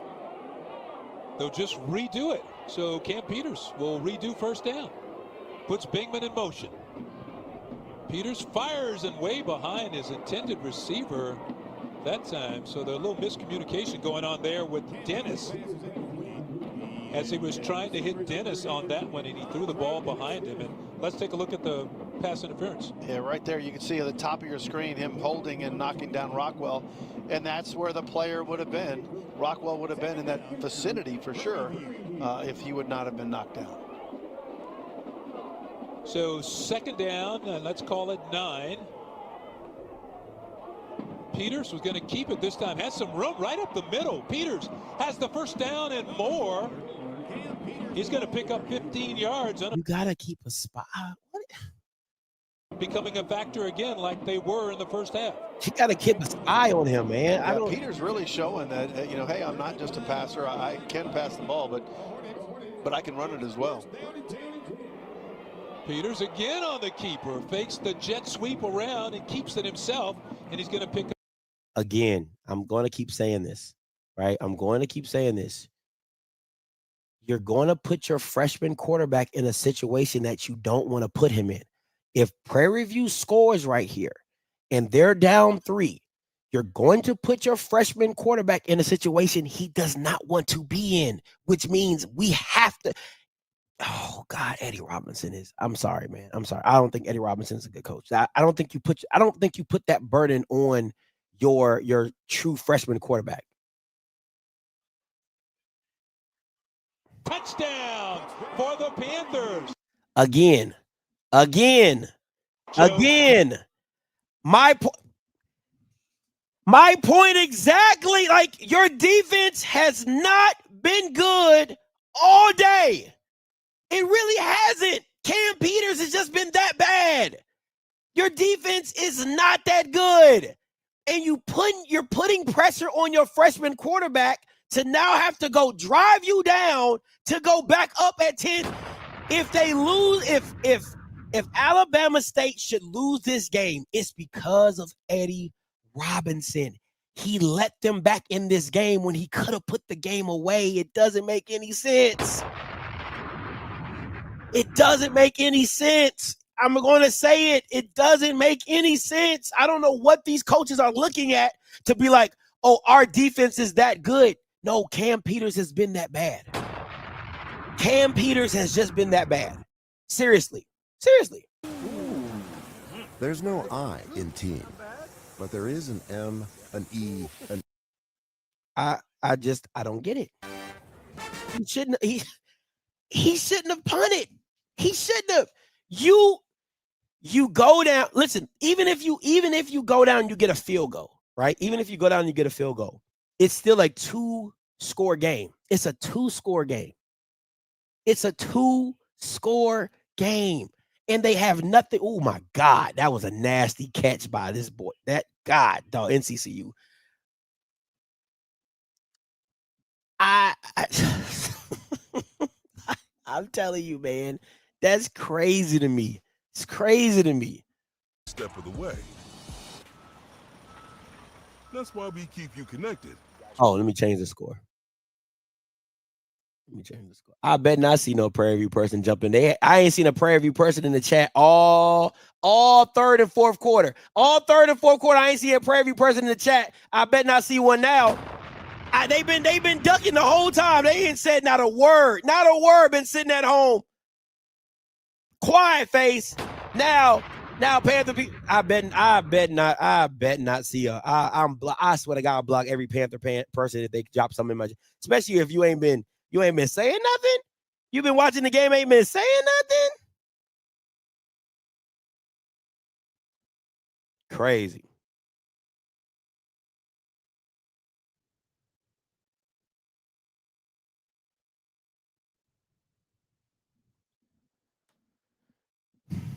This is a, and again, can I take it even further? Because again, I need people to understand I'm not, this ain't no hindsight 2020. I'm telling you that, I'm gonna tell you how big that play was, right? So now you're down 3. The freshman still hasn't thrown enough passes to feel like he's comfortable in this game. If I'm Prairie View, I'm loading up the box because I'm not going to, I know what you want to do, but I'm not going to allow you to do it. I'm going to make sure you have to throw the ball and make the quarterback beat me. If Tremaine Jackson walks out with that 3-down lineman front and them 2 linebackers, it's the dumbest shit on the planet. It's the dumbest shit on the planet. You go down and you load the box up, 4 or 5 down linemen or 4 down linemen, 3 linebackers, whatever you want to do. Bring a safety. I don't care what you want to do, but you got to make them throw the ball and make that true freshman be. Oh, my goodness. Oh, my goodness. Oh, I thought he was about to scoot through there. So again, that's what I'm saying. You're putting pressure on your young quarterback to go make plays because at the end of the day, he is going to have to make a play for you to win this game. We'll start first of all right here. Because if Prairie View just lets you run the ball down their throat, that you can't consider them the best defense. Just can't. What was that score? 30-7 with Alcorn taking on Alcorn and the Tigers. That is tough for Texas Southern because they're trying to stay right in the relevancy there, and they would have to have an amazing comeback. It sounds like at Alcorn State. That is surprising. As you saw Eddie Robinson looking on, he's got a lot of ties to Houston. I don't like this defense by Prairie View. I do not like this defense by Prairie View. Look at this This is just too easy. This is just too easy. Like I mean, like dives forward. He said it's all business. It's like if you're a Prairie View fan, you have to be upset. Now you can say whatever you want, but the way it looks, I have more blockers than you have people in the box. I should be able to pick 4 or 5 yards every time. Find a way to practice and do their walkthroughs. It's already done. Get everybody situated, get up in the morning, and then start focusing on the game. So he said good travels. They had a good job, had a good day getting in here yesterday. So second down now after a gain of 4 on first down. Alabama State's done a great job running the ball here in the second half. And they go back to host Claw again, and he's going to be stopped after a short gain. So this is a big down coming up right here for Prairie View A&M. It's going to be 3rd and about 3 to convert for the first down with 5 minutes. We're going to be under 5 minutes here in a second. So if they convert this one, they'll allow them to take more time off the clock. Yeah, host clock, 20 run rushes for 100. This is some bad coaching by Eddie Robinson. I just want to be very clear. Tayshawn Smoot has played the entire second half at quarterback and has done a fine job for Alabama State. And they go to the running game, and just a great effort, but he's not going to get to the sticks. Just a fine job there by Holt. This is bad coaching by Eddie Robinson. And got out of the back. This is bad coaching by Eddie Robinson. I'm trying to tell you. That's a face mask. They they were didn't call still it. able to corral him and get him down. Yeah, and look at the face mask right there at the very end there. There was a little bit of a face mask. No call. So if he goes for it here, if he goes for it here.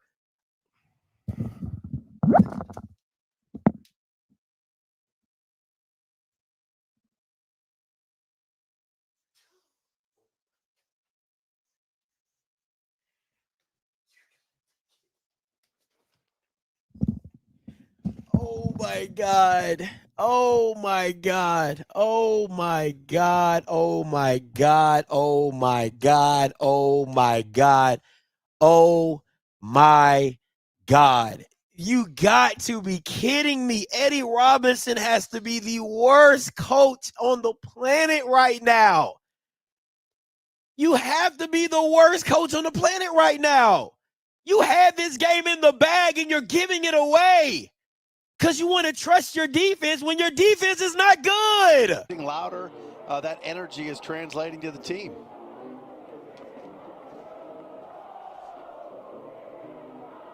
So Harrison Tuck, the Australian, will try it again.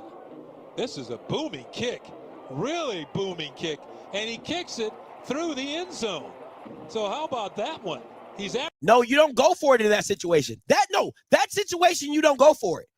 It's the situation before that set up the situation before set up the situation. And I'm going to say it again. Jesus Christ. The situation before set up this situation right here. That's my point. You not going for it on your plus side of the field. You was on your plus territory and you didn't go for it. I get why you didn't go for it on there because you're giving them a field goal within 10 yards. I get that. But when you're on the plus side, you're running the ball down their throat and you punt it.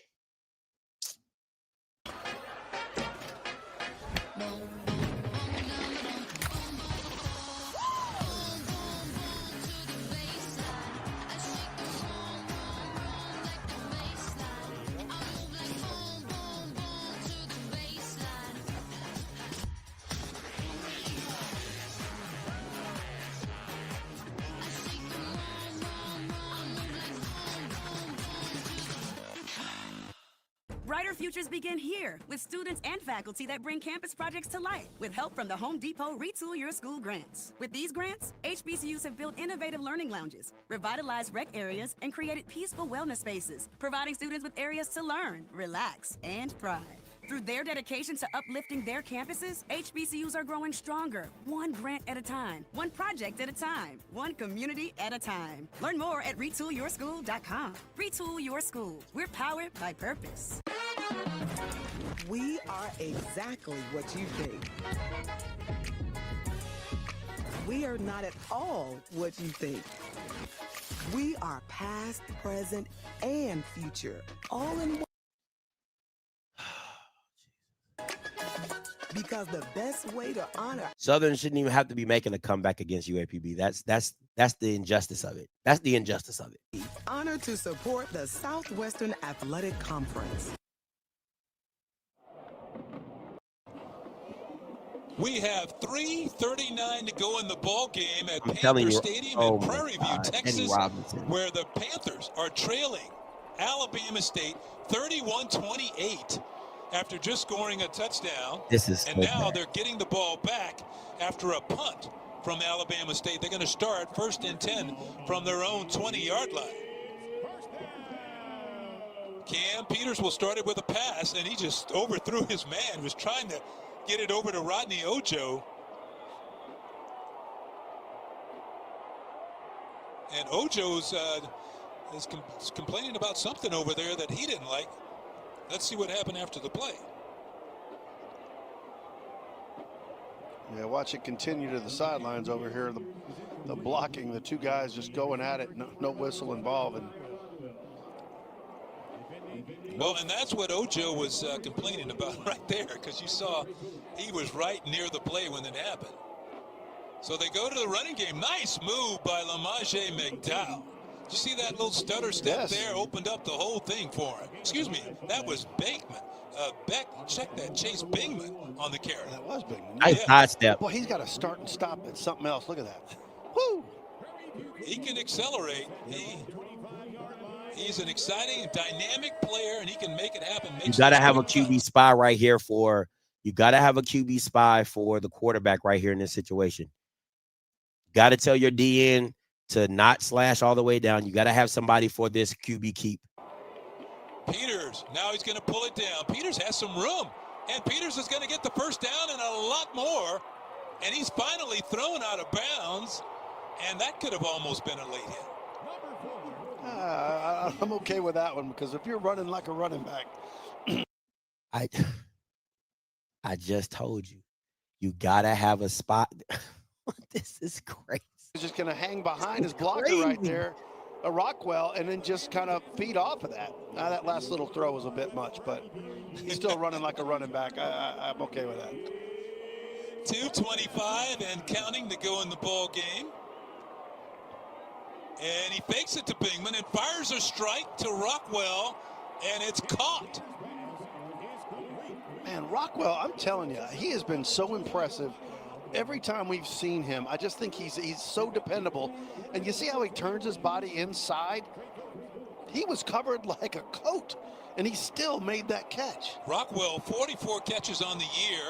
This is coaching malpractice right now. This is coaching malpractice right now. I mean, like, if you've watched this game from the third quarter on, from the beginning of the fourth quarter to now, this is coaching.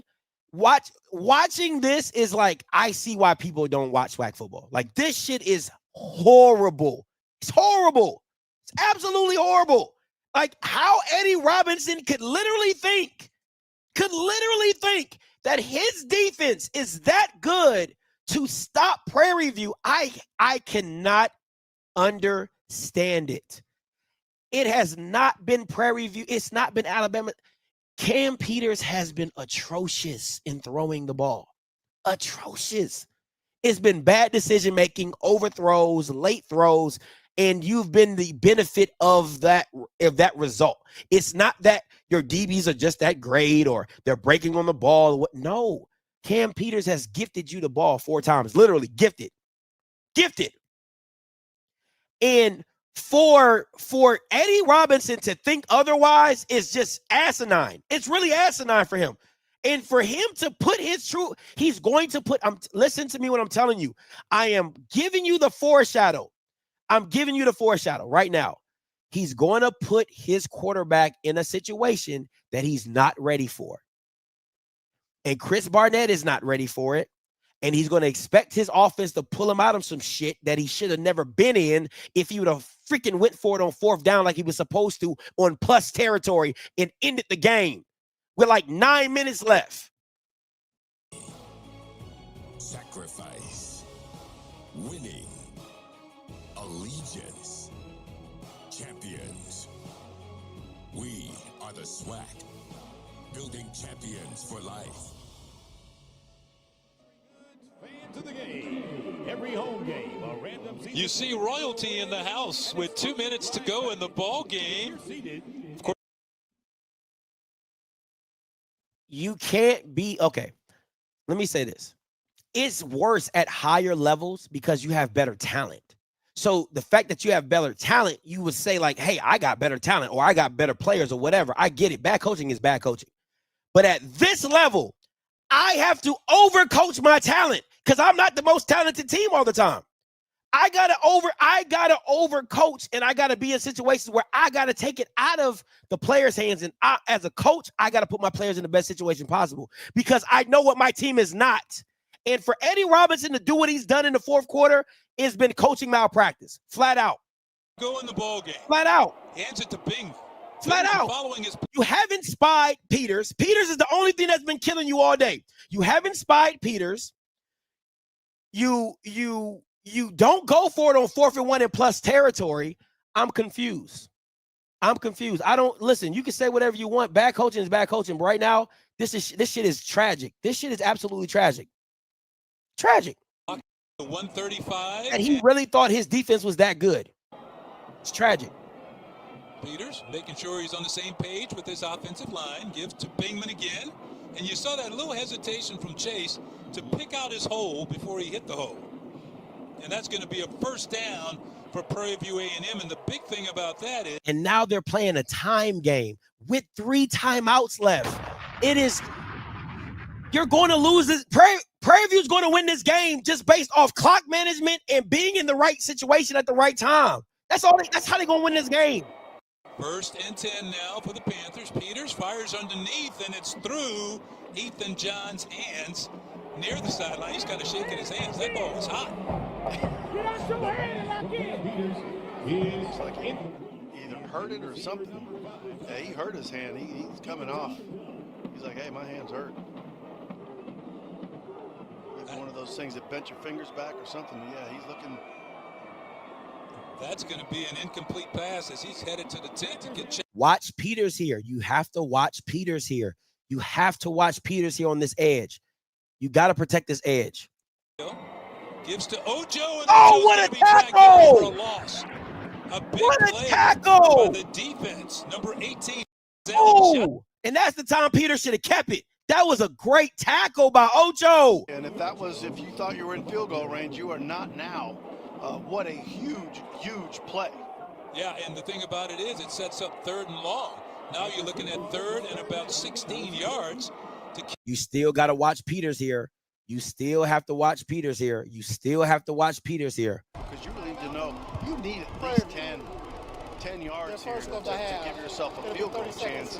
So what play is going to give you an option that gives you a reasonable chance for a field goal? Well, and you want to talk about it. I agree with you. It's really a good time use of a timeout in this situation because you have an opportunity at the least to tie the game. You'd like to have, at the very least, a field goal attempt if you can't get it in the end zone. Right, but again, how good is that reasonable attempt of a field goal? You know, the game's on the line here, right? So you really want to make sure what's your play, what's your options. And I think with the way Peters is run, you kind of give him. What I'm calling right here is I'm doing something. It's going to be either a short pass play because I got to pick up yards. I'm not trying to get it all in one play. So I'm telling Peters, hey, this is the route combination. We're going to go here.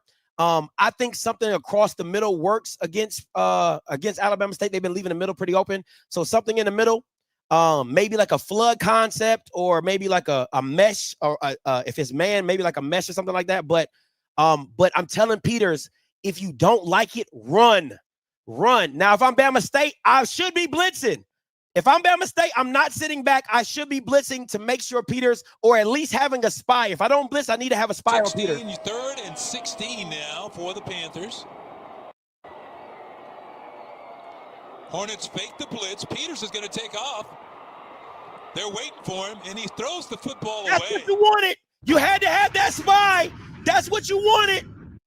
I'm glad they had a spy. Great spy. You had to have a spy on Peters. And they shut it down, but Connor maybe should have just taken whatever was available, called the timeout to get some yards here. It's 4th down now, and the offense stays on the field, so they don't have anybody with that. You got to do the spy part 2. Now, if you're the offensive coordinator, you know they're going to probably come with a double spy again.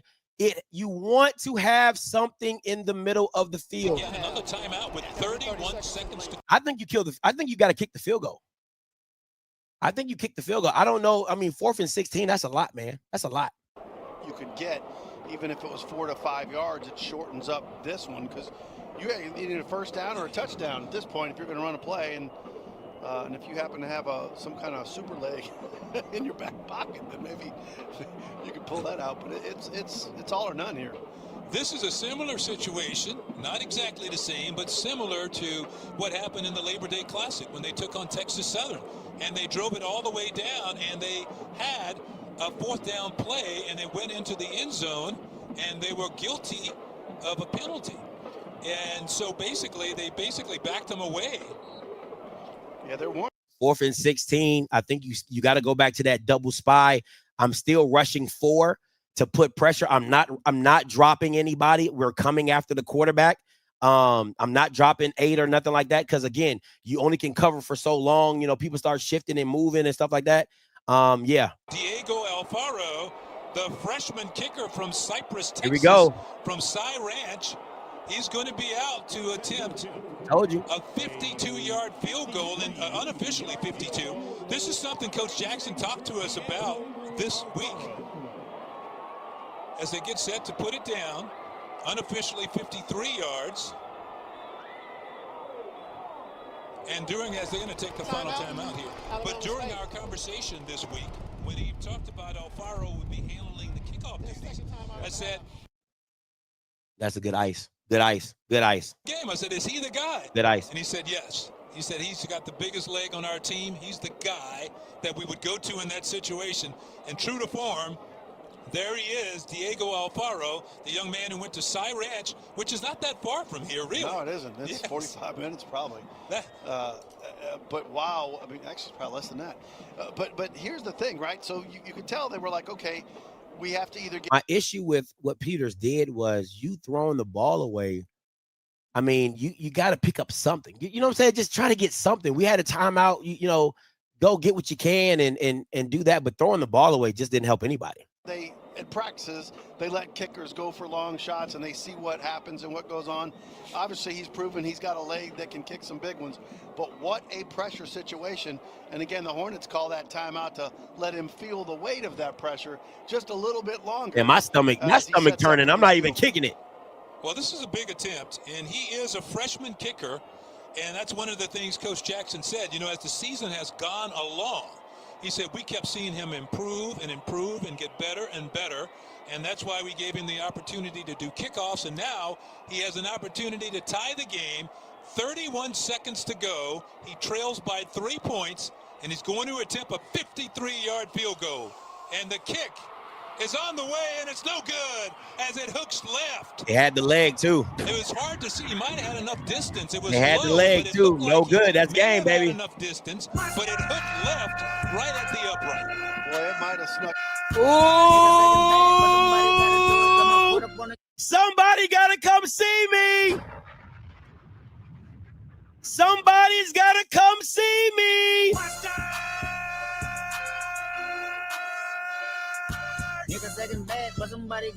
Somebody's got to come see me. Somebody's got to come see me. Somebody's got to come see me.